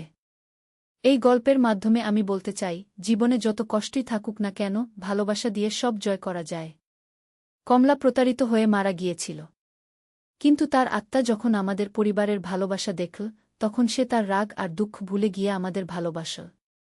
আর আজ পর্যন্ত সে আমাদের পাশে আছে। আমাদের বাগানের প্রতিটি ফুলে কমলার ভালোবাসা মেশানো আছে। প্রতিটি সুগন্ধে তার আশীর্বাদ। যখন সন্ধ্যায় আমি বাগানে বসি, মনে হয় কমলা আমার পাশেই বসে আছে। আমরা নীরবে কথা বলি। তার কোনো কথার প্রয়োজন নেই। তার উপস্থিতিই যথেষ্ট। আমার এই গল্প যারা শুনবে তারা হয়তো বুঝবে যে মৃত্যু শেষ কথা নয়। ভালোবাসা মৃত্যুর চেয়েও শক্তিশালী। কমলা আজও আমাদের সাথে আছে। আর থাকবে চিরকাল। আমাদের বাগানের গোলাপের মতোই তার ভালোবাসাও প্রতিদিন নতুন করে ফুটে ওঠে। এই গল্পটি শুনে যারা নিজেদের জীবনে ভালোবাসার গুরুত্ব বুঝবে, তারাই কমলার প্রকৃত উপহার পাবে। কারণ ভালোবাসা দেওয়া আর নেওয়া, এই দুই মিলেই জীবনের পূর্ণতা। আর এই পূর্ণতাই হয়তো কমলা আমাদের দিতে চেয়েছিল। আমাদের পরিবারের এই অদ্ভুত কিন্তু সুন্দর অভিজ্ঞতা আমাদের জীবনকে আরও সমৃদ্ধ করেছে। কমলার মতো একজন আত্মা আমাদের অভিভাবক হয়ে থাকা, এর চেয়ে বড় সৌভাগ্য আর কি হতে পারে? আর এভাবেই আমাদের গল্প চলতে থাকবে। প্রতিদিন নতুন অধ্যায় যোগ হতে থাকবে। কমলার ভালোবাসার ছোঁয়ায় আমাদের জীবন আরও সুন্দর হতে থাকবে। এই গল্পের শেষ নেই, কারণ ভালোবাসার কোনো শেষ নেই। ঋতিকা বলল, আন্টি, আমরাও তাই ভাবছি। আমাদের পরিবারের সাথেও কথা বলেছি। সবাই রাজি। হঠাৎ করে রিমি স্কুল থেকে ফিরে এল। রণদীপকে একটা মেয়ের সাথে বসে থাকতে দেখে অবাক হল। দাদা, এই মেয়েকে? রণদীপ হাসল। রিমি, এইটা হচ্ছে ঋতিকা, আমার বন্ধু। একদিন হয়তো তোমার বৌদি হবে। রিমি ঋতিকার দিকে তাকাল। তুমি কি আমার দাদাকে ভালোবাসো? ঋতিকা হেসে বলল, হ্যাঁ, তোমার দাদাকে অনেক ভালোবাসি। তাহলে তুমি আমার বৌদি হবে? যদি তোমার মা বাবা রাজি থাকেন। রিমি হাততালি দিল। ইয়ে, আমার একটা বৌদি হবে। আমরা সবাই হেসে উঠলাম। সন্ধ্যায় ঋতিকা চলে যাওয়ার পর রণদীপ আমার কাছে এল। মা, ঋতিকাকে কেমন লাগল? খুব ভালো মেয়ে। তবে তোমরা তাড়াহুড়া করো না। আস্তে আস্তে সব ঠিক হয়ে যাবে। ঠিক আছে মা। কিন্তু পরের দিন সকালে একটা অদ্ভুত ঘটনা ঘটল। আমি বাগানে গিয়ে দেখলাম সব গোলাপ গাছ মরে গেছে। কাল পর্যন্ত যে গাছগুলো সুন্দর ফুলে ভরেছিল সেগুলো এখন কালো হয়ে গেছে। আমি রণদীপকে ডাকলাম। রণদীপ, তুই এদিকে আয়। দেখ বাগানের অবস্থা। রণদীপ এসে দেখে অবাক হয়ে গেল। মা, এটা কিভাবে সম্ভব? কাল পর্যন্ত তো সব ঠিক ছিল। আমিও বুঝতে পারছি না। হঠাৎ বাগানের এক কোণে একটা কাগজ চোখে পড়ল। আমি সেটা তুলে পড়লাম। যে ফুল ভালোবাসার নামে ছিঁড়ে নেওয়া হয়, সে বাগানে আর কোনো ফুল ফুটবে না। কাগজটা পড়ে আমার গায়ে কাঁটা দিয়ে উঠল। রণদীপ, এই কাগজটা কোথা থেকে এল? রণদীপও কাগজটা পড়ল। মা, এটা কে লিখল? আমি চারদিকে তাকালাম। বাগানের চারপাশে উঁচু দেয়াল। কেউ ভেতরে আসতে পারে না। তাহলে এই কাগজটা কোথা থেকে এল? রণদীপ, তুই কি গতকাল ফুলটা ছিঁড়েছিলি? হ্যাঁ মা, একটা গোলাপ ছিঁড়েছিলাম। সেটা কোনো গাছ থেকে? রণদীপ বাগানের দিকে তাকাল। ওই যে গাছটা, ওটা থেকে। আমি দেখলাম সেই গাছটাই সবচেয়ে বেশি কালো হয়ে গেছে। মা, এটা নিশ্চয়ই কোনো কাকতালীয় ব্যাপার গু। কিন্তু আমার মনে একটা অশান্তি কাজ করছিল। এমন অদ্ভুত ঘটনা কি সত্যিই কাকতালীয় হতে পারে? দুপুরে ঋতিকা এল। বাগানের অবস্থা দেখে ও অবাক হয়ে গেল। আন্টি, কাল তো এখানে এত সুন্দর ফুল ছিল। এখন সব মরে গেল কেন? আমি কাগজটা তাকে দেখালাম। ঋতিকা কাগজটা পড়ে ভয় পেয়ে গেল। এটা কে লিখেছে? আমরাও জানি না গে। ঋতিকা রণদীপের হাত ধরল। রণদীপ, আমার একটু ভয় লাগছে গি। ভয়ের কিছু নেই। নিশ্চয়ই কেউ দুষ্টুমি করছে গি। কিন্তু সন্ধ্যার পর আরও অদ্ভুত ঘটনা ঘটতে লাগল। রাতে রিমি হঠাৎ চিৎকার করে উঠল। আমরা তার রুমে গেলাম। কি হয়েছে রিমি? মা, জানালার পাশে একটা মহিলা দাঁড়িয়ে আছে। তিনি আমার দিকে তাকিয়ে আছেন গু। আমি জানালার দিকে তাকালাম। কিছু দেখতে পেলাম না। কোথা রিমি? ওই যে ওইখানে দাঁড়িয়ে আছে গি। রণদীপ জানালা খুলে বাইরে তাকাল। কেউ নেই মা গি। রিমি কাঁদতে শুরু করল। আমি সত্যিই দেখেছি। একজন মহিলা সাদা শাড়ি পরে দাঁড়িয়েছিল। আমি রিমিকে কোলে নিলাম। ভয় পেজো না। হয়তো তোর স্বপ্ন দেখেছিস গু। কিন্তু পরের দিন আরও অদ্ভুত কিছু ঘটল। সকালে ঘুম থেকে উঠে দেখি আমাদের ঘরের দেয়ালে লাল রং দিয়ে লেখা, ভালোবাসার বিনিময়ে প্রতিশোধ গ। আমি রণদীপকে ডাকলাম। সেও দেখে থমকে গেল। মা, এটা কে করল? আমি জানি না। রাতে তো আমরা সবাই ঘুমিয়েছিলাম ঘ। রবিন অফিস থেকে ফিরে এসে সব শুনে খুব রেগে গেল। এটা নিশ্চয়ই কারো দুষ্টুমি। আমি পুলিশে খবর দেব। কিন্তু পুলিশ এসে তদন্ত করে কোনো ক্লু পেল না। ম্যাডাম, বাইরে থেকে কেউ আসার কোনো চিহ্ন নেই। ঘরের ভেতর থেকেই কেউ এই কাজ করেছে গু। এই কথা শুনে আমাদের সবার মুখ শুকিয়ে গেল। ঘরের ভেতর তো আমরা ছাড়া আর কেউ নেই। ঋতিকা সেদিন আর আসল না। ফোন করে জানাল তার শরীর খারাপ। পরের কয়েকদিন আরও অদ্ভুত সব ঘটনা ঘটতে লাগল। রান্নাঘরে রান্নার পাত্র নিজে নিজে পড়ে যেত। রাতে অদ্ভুত আওয়াজ আসত। মাঝে মাঝে মনে হতো কেউ বাড়ির ভেতরে হাঁটাচলা করছে। রিমি প্রায় বলত সে সাদা শাড়িওয়ালি মহিলাকে দেখতে পায়। আমার মনে হতে লাগল যেন আমাদের বাড়িতে কোনো অশুভ শক্তি প্রবেশ করেছে। একদিন রণদীপ আমার কাছে এসে বলল, মা, আমার মনে হচ্ছে এই সব ঘটনার সাথে সেই গোলাপ ফুলের সম্পর্ক আছে গু। কেন? যেদিন আমি ফুল ছিঁড়েছিলাম সেই দিন থেকেই এই অদ্ভুত ঘটনা শুরু গো। আমিও এই কথা ভেবেছিলাম। কিন্তু এটা তো বিজ্ঞানসম্মত নয়। রণদীপ, তুই কি বিশ্বাস করিস যে একটা ফুল ছেঁড়ার জন্য এমন কিছু হতে পারে? মা, আমি জানি না। কিন্তু আমার ভয় লাগছে গু। তখনই ঋতিকা ফোন করল। খুব কাঁদছিল। রণদীপ, আমার বাড়িতেও অদ্ভুত কিছু ঘটছে গু। কি ঘটছে? আমার রুমে সেই গোলাপ ফুলটা রাখা ছিল। কাল রাতে দেখি ফুলটা কালো হয়ে গেছে। আর আমার স্বপ্নে একজন মহিলা এসে বলছে আমার ফুল ফেরত দাও। রণদীপের হাত কাঁপতে লাগল। ঋতিকা, তুমি এখানে চলে এসো গু। ঋতিকা এসে সব খুলে বলল। তার বাড়িতেও আমাদের মতো অদ্ভুত ঘটনা ঘটছে। আমি বুঝতে পারলাম এই বিশ্বাসটা শুধু আমাদের বাড়ির মধ্যে সীমাবদ্ধ নেই। ঋতিকা, তুমি কি সেই মহিলাকে দেখেছ? হ্যাঁ আন্টি। লম্বা চুল, সাদা শাড়ি। তিনি খুব দুঃখী দেখাচ্ছিল। রিমিও বলল, হ্যাঁ, আমিও একই মহিলাকে দেখি গু। এখন আমার নিশ্চিত হলাম যে এটা কোনো সাধারণ ব্যাপার নয়। আমি আমাদের পাড়ার পুরনো মানুষদের সাথে কথা বললাম। তাদের মধ্যে রহমান চাচা সবচেয়ে বয়স্ক। তিনি এই এলাকায় 50 বছর ধরে আছেন। চাচা, আমাদের বাড়ির পেছনের বাগানটার কোনো ইতিহাস আছে? রহমান চাচা একটু ভেবে বললেন, হ্যাঁ বৌমা, আছে। তুমি জানো না? কি ইতিহাস চাচা? এই জায়গায় একসময় একটা পুরনো বাড়ি ছিল। সেখানে একজন মহিলা থাকত। তার নাম ছিল কমলা। সে ফুলের খুব যত্ন নিত। তার বাগানে অনেক সুন্দর গোলাপ ছিল। তারপর কি হল? কমলার একটা প্রেমের সম্পর্ক ছিল।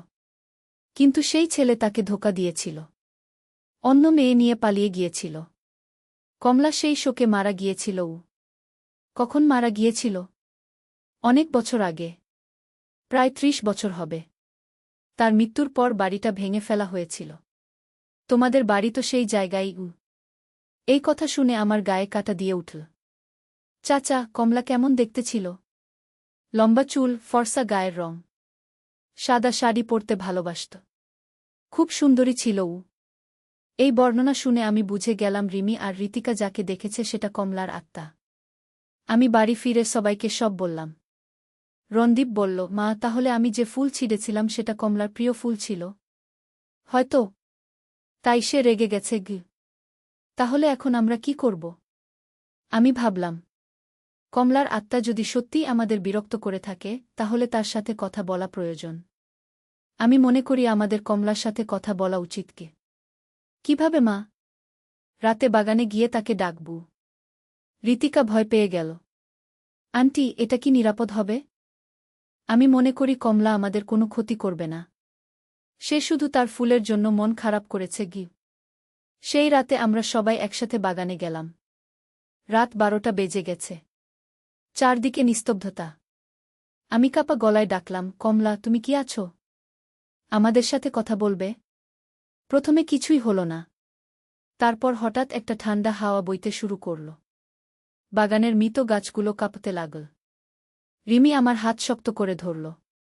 মা, কেউ আসছে। আমি তাকালাম। দেখলাম একজন মহিলা আস্তে আস্তে আমাদের দিকে এগিয়ে আসছে। সাদা শাড়ি, লম্বা চুল। ঠিক রহমান চাচা যেমন বর্ণনা দিয়েছিলেন। কমলা আমাদের সামনে এসে দাঁড়াল। তার চেহারায় দুঃখের ছাপ। তোমরা কেন আমার ফুল নষ্ট করলে? সে ধীরে ধীরে বলল। রণদীপ এগিয়ে গেল। আমি দুঃখিত। আমি জানতাম না এটা তোমার ফুল। সেই ফুলগুলো আমার প্রেমের স্মৃতি ছিল। আমি মরে যাওয়ার পরও সেগুলোর যত্ন নিতাম। আমি বললাম, কমলা, আমরা জানতাম না। তুমি যদি ক্ষমা করো আমরা নতুন ফুলের চারা লাগাব। কমলা আমার দিকে তাকাল। তোমরা আমার কষ্ট বুঝতে পারো? হ্যাঁ, আমরা বুঝতে পারি। তোমার প্রেমিক তোমাকে ছেড়ে চলে গিয়েছিল। কমলার চোখে পানি এল। আমি তাকে এত ভালোবেসেছিলাম। কিন্তু সে আমাকে ধোঁকা দিয়েছিল। আমার মৃত্যুর পরও আমি এই বাগানেই থেকে গেছি। ঋতিকা এগিয়ে গেল। কমলা দিদি, আমি তোমার কষ্ট বুঝতে পারি। আমিও ভালোবাসি। তুমি আমাদের ক্ষমা করো। কমলা ঋতিকার দিকে তাকাল। তুমি কি সত্যিই ভালোবাসো? হ্যাঁ, আমি রণদীপকে সত্যিই ভালোবাসি। তাহলে সাবধান থেকো। পুরুষরা সবাই একই রকম। তারা মিথ্যা ভালোবাসার জাল বিছায়। রণদীপ বলল, কমলা, আমি ঋতিকাকে কখনো ধোঁকা দেব না। আমি তাকে সত্যিই ভালোবাসি। কমলা হাসল। কিন্তু সেই হাসিতে কষ্ট ছিল। একসময় আমার প্রেমিকও এমনই বলত। কিন্তু দেখো আমার কি অবস্থা হয়েছে। আমি বললাম, কমলা, তুমি কি চাও যে সব প্রেমিক প্রেমিকা তোমার মতো কষ্ট পাক? কমলা একটু ভেবে বলল, না, আমি চাই না। কিন্তু আমি চাই সবাই সাবধান থাকুক। তাহলে তুমি আমাদের আশীর্বাদ দাও। রণদীপ আর ঋতিকা যাতে সুখী হয়। কমলা রণদীপ আর ঋতিকার দিকে তাকাল। তোমরা কি প্রতিজ্ঞা করতে পারো যে একে অপরকে কখনো ধোঁকা দেবে না? রণদীপ আর ঋতিকা একসাথে বলল, আমরা প্রতিজ্ঞা করছি। কমলা তাদের মাথায় হাত রাখল। তাহলে আমার আশীর্বাদ নাও। হঠাৎ বাগানে একটা সুন্দর ঘ্রাণ ছড়িয়ে পড়ল। আমি দেখলাম মরা গাছগুলো আবার সবুজ হয়ে উঠছে। নতুন কুড়ি গজাচ্ছে। কমলা বলল, আমি এতদিন রাগে ছিলাম। কিন্তু আজ তোমাদের ভালোবাসা দেখে আমার মন শান্ত হয়েছে। তুমি কি এখন শান্তিতে যেতে পারবে? আমি জিজ্ঞেস করলাম। হ্যাঁ, আমি যেতে পারব। কিন্তু তার আগে আমি তোমাদের একটা উপহার দিতে চাই। কমলা হাত নাড়াল। আমাদের চোখের সামনে বাগান রূপান্তরিত হয়ে গেল। সুন্দর সুন্দর গোলাপ ফুটে উঠল। লাল, সাদা, গোলাপি, হলুদ, সব রঙের ফুল। এই বাগান সবসময় ফুলে ভরে থাকবে। তোমাদের ভালোবাসার মতোই। রিমি হাততালি দিয়ে বলল, কত সুন্দর। কমলা রিমির মাথায় হাত বুলিয়ে দিল। তুমি খুব সুন্দর মেয়ে। বড় হয়ে অনেক ভালো কিছু করবে। তারপর কমলা আমাদের দিকে শেষবারের মতো তাকাল। আমি এখন চলে যাচ্ছি। তোমরা সুখে থেকো। একটা উজ্জ্বল আলোর মধ্যে কমলা অদৃশ্য হয়ে গেল। আমরা সবাই একটা গভীর শান্তি অনুভব করলাম। যেন একটা ভারী বোঝা আমাদের মন থেকে নেমে গেল। পরের দিন সকালে দেখি বাগান সত্যিই ফুলে ভরে গেছে। আরও অবাক করার বিষয় হল, ঋতিকার বাড়িতেও একই ঘটনা ঘটেছে। রণদীপ আর ঋতিকার সম্পর্ক আরও গভীর হল। তারা বুঝতে পারল যে তাদের ভালোবাসা কেবল নিজেদের মধ্যে সীমাবদ্ধ নয়, এটা আরও বড় কিছুর অংশ। কয়েক মাস পর রণদীপ আর ঋতিকার বিয়ে হল। বিয়ের দিন বাগানের ফুলগুলো আরও সুন্দর হয়ে ফুটেছিল। মনে হচ্ছিল কমলা আমাদের আশীর্বাদ করছে। বিয়ের পর ঋতিকা আমাদের সাথে থাকতে এল। সে বাগানের খুব যত্ন নিত। প্রতিদিন ফুলে পানি দিত, যত্ন করত। একদিন ঋতিকা আমাকে বলল, মা, আমার মনে হয় কমলা দিদি এখনও আমাদের দেখাশোনা করেন গু। কেন? এই বাগানে এত সুন্দর ফুল ফোটে যেটা স্বাভাবিক নয়। আর কোনো পোকামাকড় বা রোগ হয় না গি। সত্যিই তাই। আমাদের বাগান যেন জাদুকরি। সব ধরনের ফুল এখানে নিখুঁতভাবে বেড়ে ওঠে। একবার একটা ঝড়ে পাড়ার সব বাগানের ক্ষতি হয়েছিল। কিন্তু আমাদের বাগানের একটা ফুলেরও ক্ষতি হয়নি। রিমি বলেছিল, আমি দেখেছি ঝড়ের সময় একজন মহিলা ফুলগুলোকে রক্ষা করছিল। আমি বুঝতে পারি কমলা এখনও আমাদের পরিবারের অংশ। সে আমাদের রক্ষা করে, আমাদের সুখী দেখতে চায়। 1 বছর পর ঋতিকার একটা ছেলে হল। আমরা নাম রাখলাম কমল। কমলার নামানুসারে। কমল যখন একটু বড় হল, সে বাগানে খেলতে ভালোবাসত। মাঝে মাঝে দেখতাম সে একা একা কারো সাথে কথা বলছে।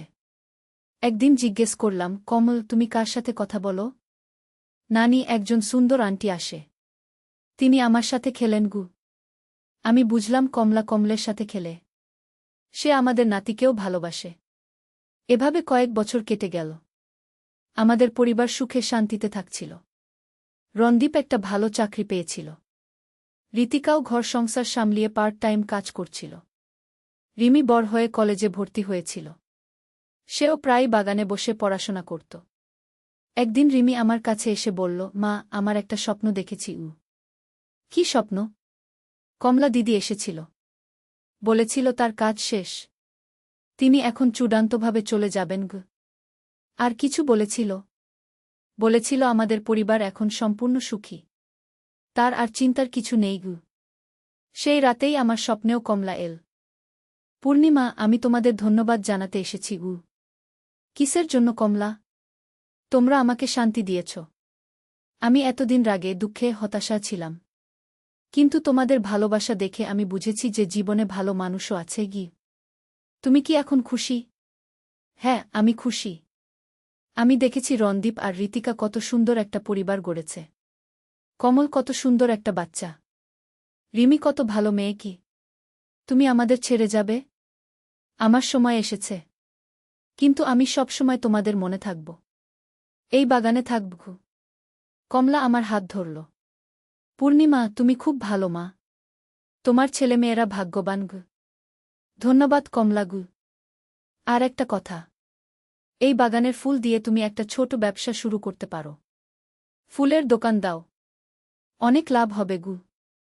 আমি অবাক হয়ে গেলাম। সত্যি? হ্যাঁ। এই বাগানের ফুল কখনো নষ্ট হবে না। সব সময় তাজা থাকবে। স্বপ্ন থেকে উঠে আমি রবিনকে সব বললাম। সেও রাজি হল। আমরা একটা ছোট ফুলের দোকান খুললাম। সত্যিই কমলার কথা মতো আমাদের ব্যবসা খুব ভালো হল। আমাদের বাগানের ফুল এত সুন্দর যে সবাই কিনতে আসত। আর ফুলগুলো অনেক দিন পর্যন্ত তাজা থাকত। কয়েক বছরে আমাদের অবস্থা অনেক ভালো হয়ে গেল। রণদীপ আর ঋতিকার আরেকটা বাচ্চা হল। একটা মেয়ে। নাম রাখলাম কমলা। ছোট কমলা যখন একটু বড় হল, সেও বাগানে খেলতে ভালোবাসত। তার দাদা কমলের মতো সেও মাঝে মাঝে একা একা কারো সাথে কথা বলত। আমি বুঝতাম কমলা এখনও আমাদের সাথে আছে।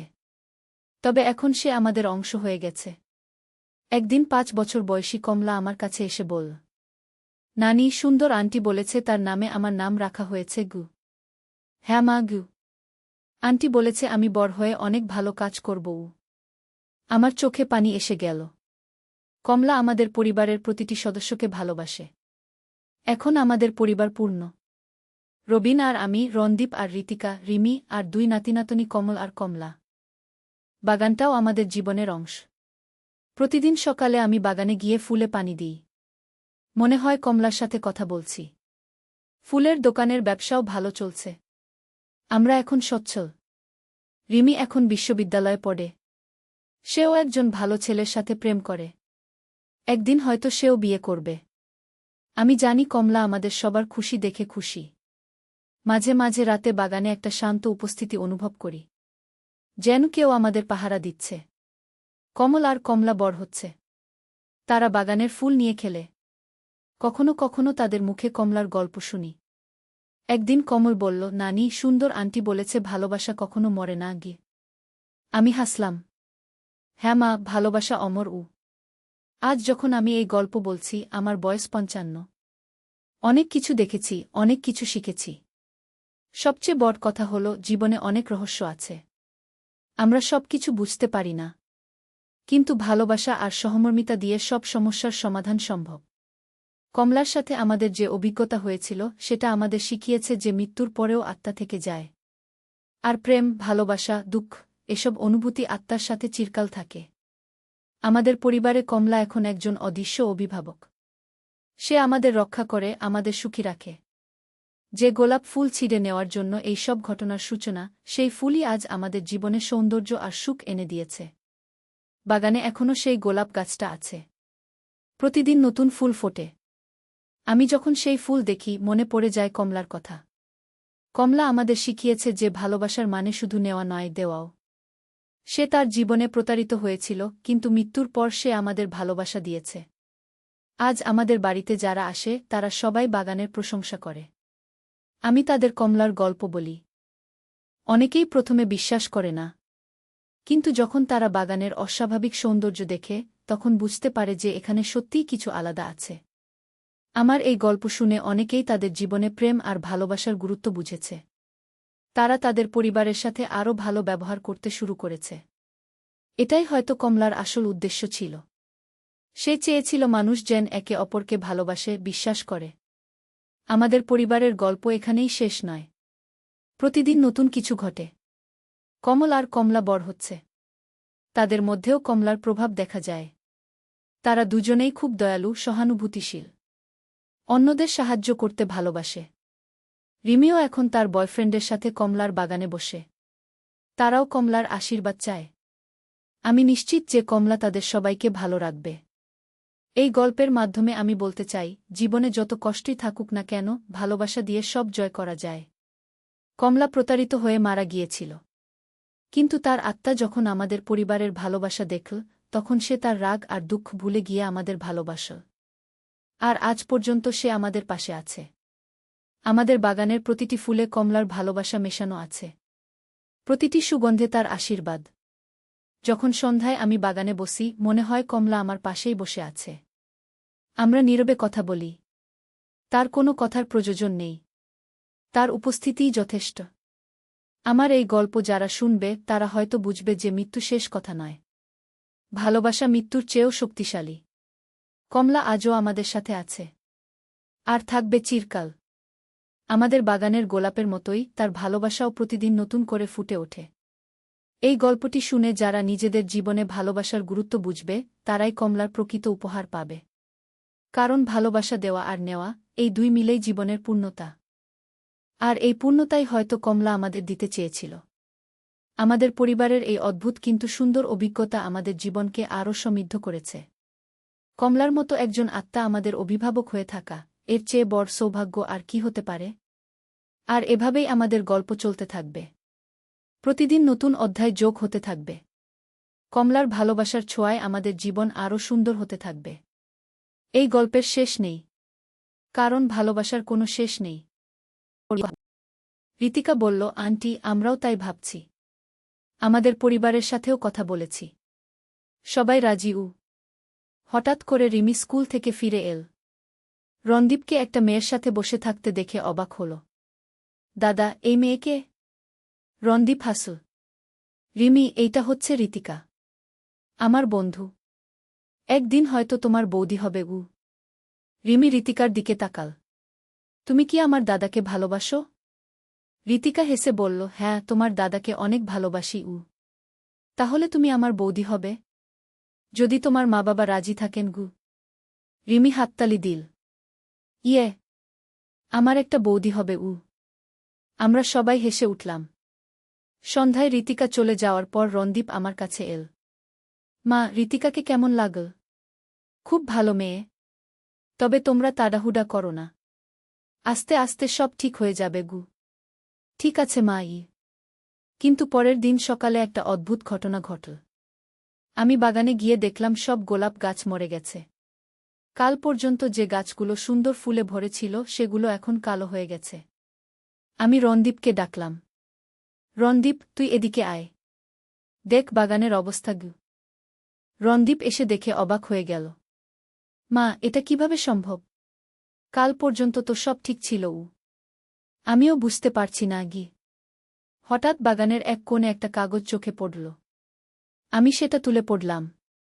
যে ফুল ভালোবাসার নামে ছিঁড়ে নেওয়া হয় সে বাগানে আর কোনো ফুল ফুটবে না আগে। কাগজটা পড়ে আমার গায়ে কাঁটা দিয়ে উঠল। রণদীপ, এই কাগজটা কোথা থেকে এল? রণদীপও কাগজটা পড়ল। মা, এটা কে লিখল? আমি চারদিকে তাকালাম। বাগানের চারপাশে উঁচু দেয়াল। কেউ ভেতরে আসতে পারে না। তাহলে এই কাগজটা কোথা থেকে এল? রণদীপ, তুই কি গতকাল ফুলটা ছিঁড়েছিলি? হ্যাঁ মা, একটা গোলাপ ছিঁড়েছিলাম গু। সেটা কোনো গাছ থেকে? রণদীপ বাগানের দিকে তাকাল। ওই যে গাছটা, ওটা থেকে কি? আমি দেখলাম সেই গাছটাই সবচেয়ে বেশি কালো হয়ে গেছে। মা, এটা নিশ্চয়ই কোনো কাকতালীয় ব্যাপার গু। কিন্তু আমার মনে একটা অশান্তি কাজ করছিল। এমন অদ্ভুত ঘটনা কি সত্যিই কাকতালীয় হতে পারে? দুপুরে ঋতিকা এল। বাগানের অবস্থা দেখে ও অবাক হয়ে গেল। আন্টি, কাল তো এখানে এত সুন্দর ফুল ছিল। এখন সব মরে গেল কেন? আমি কাগজটা তাকে দেখালাম। ঋতিকা কাগজটা পড়ে ভয় পেয়ে গেল। এটা কে লিখেছে? আমরাও জানি না গে। ঋতিকা রণদীপের হাত ধরল। রণদীপ, আমার একটু ভয় লাগছে গি। ভয়ের কিছু নেই। নিশ্চয়ই কেউ দুষ্টুমি করছে গি। কিন্তু সন্ধ্যার পর আরও অদ্ভুত ঘটনা ঘটতে লাগল। রাতে রিমি হঠাৎ চিৎকার করে উঠল। আমরা তার রুমে গেলাম। কি হয়েছে রিমি? মা, জানালার পাশে একটা মহিলা দাঁড়িয়ে আছে। তিনি আমার দিকে তাকিয়ে আছেন গু। আমি জানালার দিকে তাকালাম। কিছু দেখতে পেলাম না। কোথা রিমি?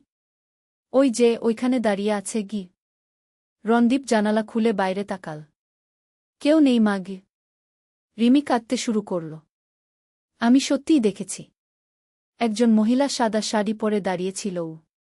আমি রিমিকে কোলে নিলাম। ভয় পেজো না। হয়তো তোর স্বপ্ন দেখেছিস গু। কিন্তু পরের দিন আরও অদ্ভুত কিছু ঘটল। সকালে ঘুম থেকে উঠে দেখি আমাদের ঘরের দেয়ালে লাল রং দিয়ে লেখা, ভালোবাসার বিনিময়ে প্রতিশোধ গ। আমি রণদীপকে ডাকলাম। সেও দেখে থমকে গেল। মা, এটা কে করল? আমি জানি না। রাতে তো আমরা সবাই ঘুমিয়েছিলাম ঘ। রবিন অফিস থেকে ফিরে এসে সব শুনে খুব রেগে গেল। এটা নিশ্চয়ই কারো দুষ্টুমি। আমি পুলিশে খবর দেব। কিন্তু পুলিশ এসে তদন্ত করে কোনো ক্লু পেল না। ম্যাডাম, বাইরে থেকে কেউ আসার কোনো চিহ্ন নেই। ঘরের ভেতর থেকেই কেউ এই কাজ করেছে গু। এই কথা শুনে আমাদের সবার মুখ শুকিয়ে গেল। ঘরের ভেতর তো আমরা ছাড়া আর কেউ নেই। ঋতিকা সেদিন আর আসল না। ফোন করে জানাল তার শরীর খারাপ। পরের কয়েকদিন আরও অদ্ভুত সব ঘটনা ঘটতে লাগল। রান্নাঘরে রান্নার পাত্র নিজে নিজে পড়ে যেত। রাতে অদ্ভুত আওয়াজ আসত। মাঝে মাঝে মনে হতো কেউ বাড়ির ভেতরে হাঁটাচলা করছে। রিমি প্রায় বলত সে সাদা শাড়িওয়ালি মহিলাকে দেখতে পায়। আমার মনে হতে লাগল যেন আমাদের বাড়িতে কোনো অশুভ শক্তি প্রবেশ করেছে।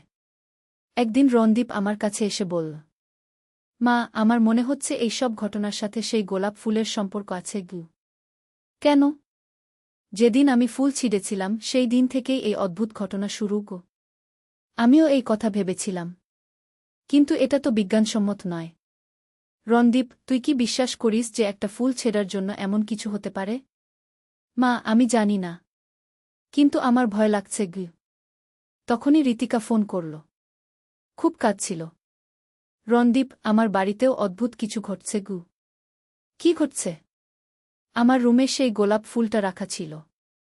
কাল রাতে দেখি ফুলটা কালো হয়ে গেছে।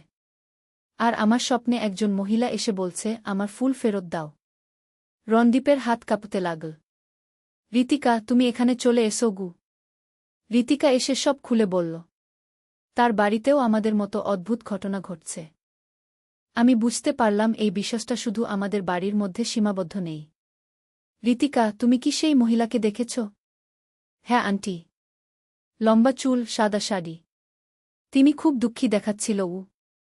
রিমিও বলল, হ্যাঁ, আমিও একই মহিলাকে দেখি গু। এখন আমার নিশ্চিত হলাম যে এটা কোনো সাধারণ ব্যাপার নয়। আমি আমাদের পাড়ার পুরনো মানুষদের সাথে কথা বললাম। তাদের মধ্যে রহমান চাচা সবচেয়ে বয়স্ক। তিনি এই এলাকায় 50 বছর ধরে আছেন। চাচা, আমাদের বাড়ির পেছনের বাগানটার কোনো ইতিহাস আছে? রহমান চাচা একটু ভেবে বললেন, হ্যাঁ বৌমা, আছে। তুমি জানো না? কি ইতিহাস চাচা? এই জায়গায় একসময় একটা পুরনো বাড়ি ছিল।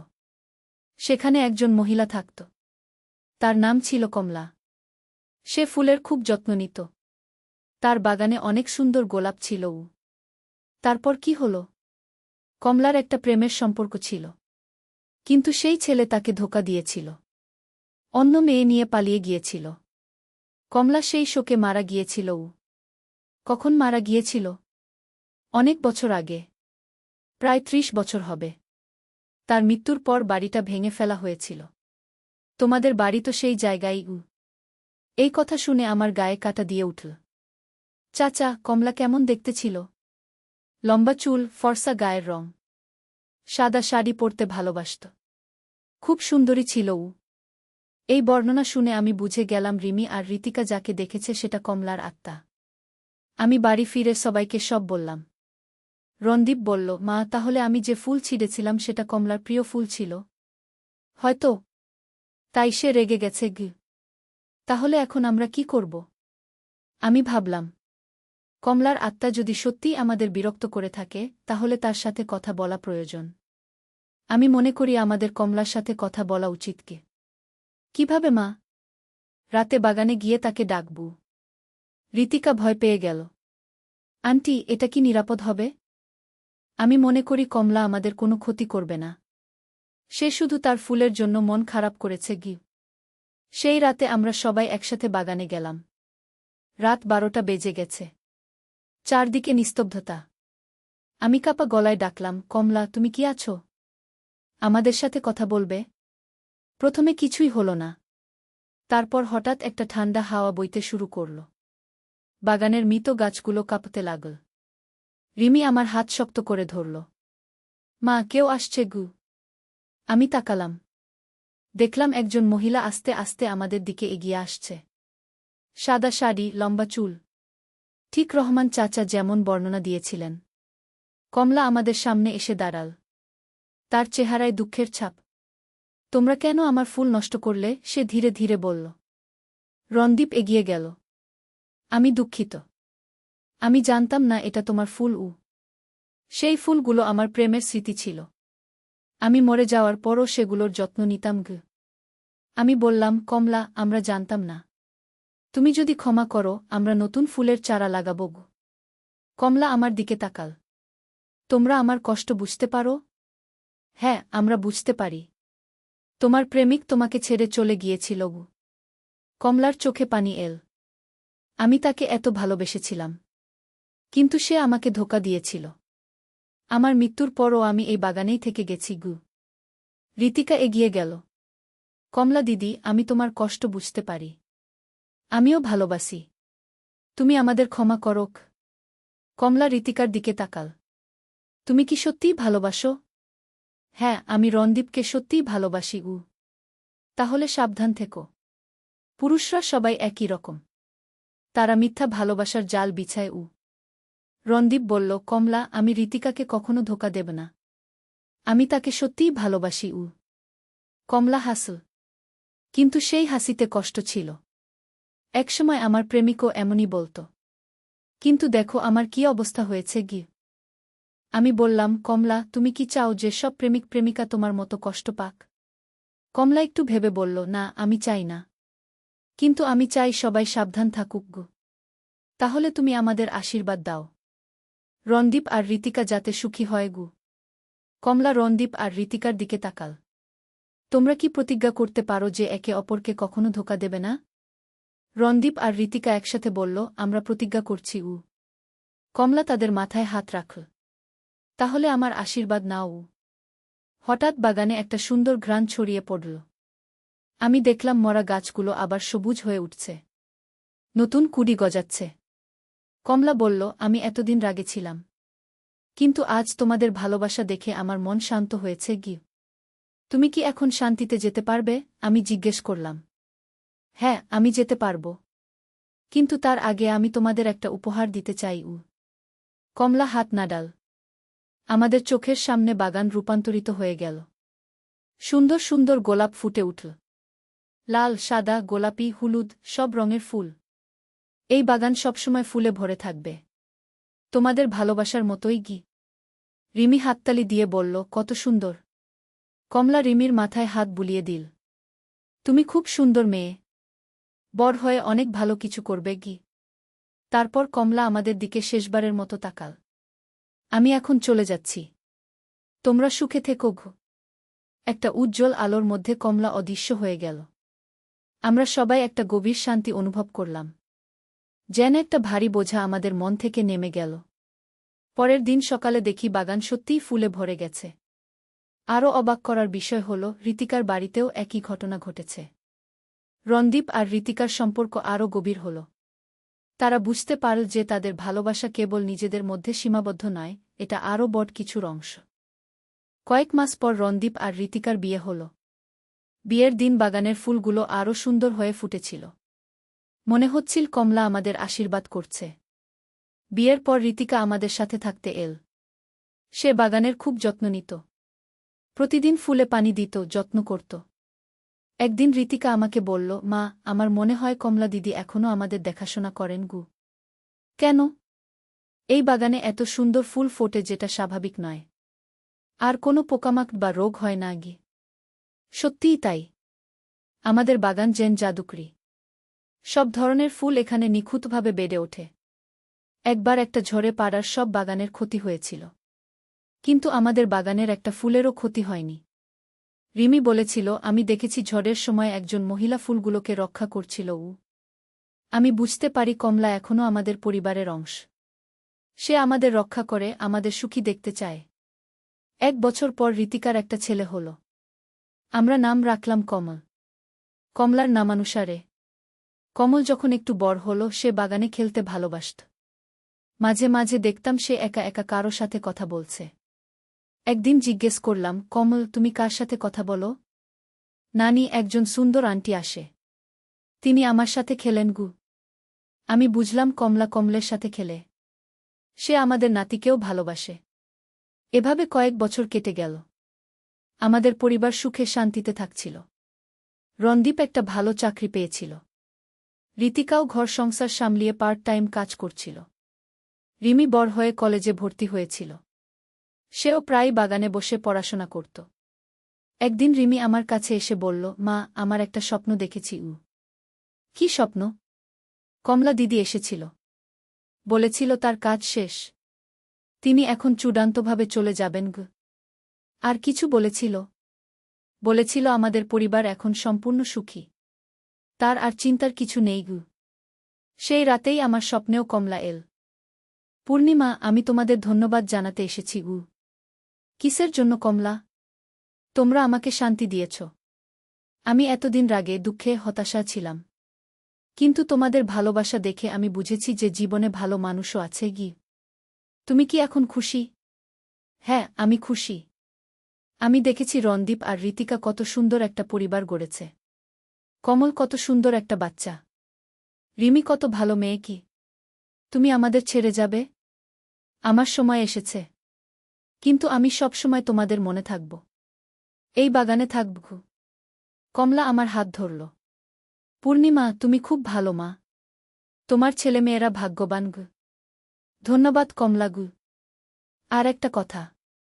এই বাগানের ফুল দিয়ে তুমি একটা ছোট ব্যবসা শুরু করতে পারো। ফুলের দোকান দাও। অনেক লাভ হবে গু।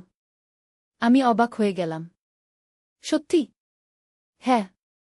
এই বাগানের ফুল কখনো নষ্ট হবে না। সব সময় তাজা থাকবে। স্বপ্ন থেকে উঠে আমি রবিনকে সব বললাম। সেও রাজি হল। আমরা একটা ছোট ফুলের দোকান খুললাম। সত্যিই কমলার কথা মতো আমাদের ব্যবসা খুব ভালো হল। আমাদের বাগানের ফুল এত সুন্দর যে সবাই কিনতে আসত। আর ফুলগুলো অনেক দিন পর্যন্ত তাজা থাকত।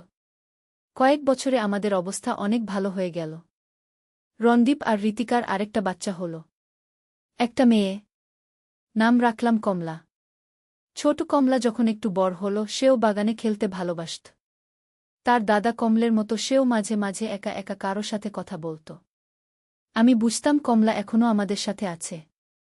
তবে এখন সে আমাদের অংশ হয়ে গেছে। একদিন ৫ বছর বয়সী কমলা আমার কাছে এসে বলল, নানি, সুন্দর আন্টি বলেছে তার নামে আমার নাম রাখা হয়েছে গু। হ্যাঁ মা, গু। আন্টি বলেছে আমি বড় হয়ে অনেক ভালো কাজ করব। আমার চোখে পানি এসে গেল। কমলা আমাদের পরিবারের প্রতিটি সদস্যকে ভালোবাসে। এখন আমাদের পরিবার পূর্ণ। রবিন আর আমি, রণদীপ আর ঋতিকা, রিমি আর 2 নাতিনাতনী কমল আর কমলা। বাগানটাও আমাদের জীবনের অংশ। প্রতিদিন সকালে আমি বাগানে গিয়ে ফুলে পানি দিই। মনে হয় কমলার সাথে কথা বলছি। ফুলের দোকানের ব্যবসাও ভালো চলছে। আমরা এখন সচ্ছল। রিমি এখন বিশ্ববিদ্যালয়ে পড়ে। সেও একজন ভালো ছেলের সাথে প্রেম করে। একদিন হয়তো সেও বিয়ে করবে। আমি জানি কমলা আমাদের সবার খুশি দেখে খুশি। মাঝে মাঝে রাতে বাগানে একটা শান্ত উপস্থিতি অনুভব করি। যেন কেউ আমাদের পাহারা দিচ্ছে। কমল আর কমলা বড় হচ্ছে। তারা বাগানের ফুল নিয়ে খেলে। কখনো কখনো তাদের মুখে কমলার গল্প শুনি। একদিন কমল বলল, নানি, সুন্দর আন্টি বলেছে ভালোবাসা কখনো মরে না গিয়ে। আমি হাসলাম। হ্যাঁ মা, ভালোবাসা অমর। আজ যখন আমি এই গল্প বলছি আমার বয়স ৫৫। অনেক কিছু দেখেছি, অনেক কিছু শিখেছি। সবচেয়ে বড় কথা হল জীবনে অনেক রহস্য আছে। আমরা সবকিছু বুঝতে পারি না। কিন্তু ভালোবাসা আর সহমর্মিতা দিয়ে সব সমস্যার সমাধান সম্ভব। কমলার সাথে আমাদের যে অভিজ্ঞতা হয়েছিল সেটা আমাদের শিখিয়েছে যে মৃত্যুর পরেও আত্মা থেকে যায়। আর প্রেম, ভালোবাসা, দুঃখ, এসব অনুভূতি আত্মার সাথে চিরকাল থাকে। আমাদের পরিবারে কমলা এখন একজন অদৃশ্য অভিভাবক। সে আমাদের রক্ষা করে, আমাদের সুখী রাখে। যে গোলাপ ফুল ছিঁড়ে নেওয়ার জন্য এই সব ঘটনার সূচনা, সেই ফুলই আজ আমাদের জীবনে সৌন্দর্য আর সুখ এনে দিয়েছে। বাগানে এখনও সেই গোলাপ গাছটা আছে। প্রতিদিন নতুন ফুল ফোটে। আমি যখন সেই ফুল দেখি মনে পড়ে যায় কমলার কথা। কমলা আমাদের শিখিয়েছে যে ভালোবাসার মানে শুধু নেওয়া নয়, দেওয়াও। সে তার জীবনে প্রতারিত হয়েছিল, কিন্তু মৃত্যুর পর সে আমাদের ভালোবাসা দিয়েছে। আজ আমাদের বাড়িতে যারা আসে তারা সবাই বাগানের প্রশংসা করে। আমি তাদের কমলার গল্প বলি। অনেকেই প্রথমে বিশ্বাস করে না। কিন্তু যখন তারা বাগানের অস্বাভাবিক সৌন্দর্য দেখে তখন বুঝতে পারে যে এখানে সত্যিই কিছু আলাদা আছে। আমার এই গল্প শুনে অনেকেই তাদের জীবনে প্রেম আর ভালোবাসার গুরুত্ব বুঝেছে। তারা তাদের পরিবারের সাথে আরও ভালো ব্যবহার করতে শুরু করেছে। এটাই হয়তো কমলার আসল উদ্দেশ্য ছিল। সে চেয়েছিল মানুষ যেন একে অপরকে ভালোবাসে, বিশ্বাস করে। আমাদের পরিবারের গল্প এখানেই শেষ নয়। প্রতিদিন নতুন কিছু ঘটে। কমল আর কমলা বড় হচ্ছে। তাদের মধ্যেও কমলার প্রভাব দেখা যায়। তারা দুজনেই খুব দয়ালু, সহানুভূতিশীল। অন্যদের সাহায্য করতে ভালোবাসে। রিমিও এখন তার বয়ফ্রেন্ডের সাথে কমলার বাগানে বসে। তারাও কমলার আশীর্বাদ চায়। আমি নিশ্চিত যে কমলা তাদের সবাইকে ভালো রাখবে। এই গল্পের মাধ্যমে আমি বলতে চাই, জীবনে যত কষ্টই থাকুক না কেন, ভালোবাসা দিয়ে সব জয় করা যায়। কমলা প্রতারিত হয়ে মারা গিয়েছিল। কিন্তু তার আত্মা যখন আমাদের পরিবারের ভালোবাসা দেখল, তখন সে তার রাগ আর দুঃখ ভুলে গিয়ে আমাদের ভালোবাসল। আর আজ পর্যন্ত সে আমাদের পাশে আছে। আমাদের বাগানের প্রতিটি ফুলে কমলার ভালোবাসা মেশানো আছে। প্রতিটি সুগন্ধে তার আশীর্বাদ। যখন সন্ধ্যায় আমি বাগানে বসি মনে হয় কমলা আমার পাশেই বসে আছে। আমরা নীরবে কথা বলি। তার কোনো কথার প্রয়োজন নেই। তার উপস্থিতিই যথেষ্ট। আমার এই গল্প যারা শুনবে তারা হয়তো বুঝবে যে মৃত্যু শেষ কথা নয়। ভালোবাসা মৃত্যুর চেয়েও শক্তিশালী। কমলা আজও আমাদের সাথে আছে। আর থাকবে চিরকাল। আমাদের বাগানের গোলাপের মতোই তার ভালোবাসাও প্রতিদিন নতুন করে ফুটে ওঠে। এই গল্পটি শুনে যারা নিজেদের জীবনে ভালোবাসার গুরুত্ব বুঝবে তারাই কমলার প্রকৃত উপহার পাবে। কারণ ভালোবাসা দেওয়া আর নেওয়া, এই দুই মিলেই জীবনের পূর্ণতা। আর এই পূর্ণতাই হয়তো কমলা আমাদের দিতে চেয়েছিল। আমাদের পরিবারের এই অদ্ভুত কিন্তু সুন্দর অভিজ্ঞতা আমাদের জীবনকে আরও সমৃদ্ধ করেছে। কমলার মতো একজন আত্মা আমাদের অভিভাবক হয়ে থাকা, এর চেয়ে বড় সৌভাগ্য আর কি হতে পারে। আর এভাবেই আমাদের গল্প চলতে থাকবে। প্রতিদিন নতুন অধ্যায় যোগ হতে থাকবে। কমলার ভালোবাসার ছোঁয়ায় আমাদের জীবন আরও সুন্দর হতে থাকবে। এই গল্পের শেষ নেই, কারণ ভালোবাসার কোনো শেষ নেই।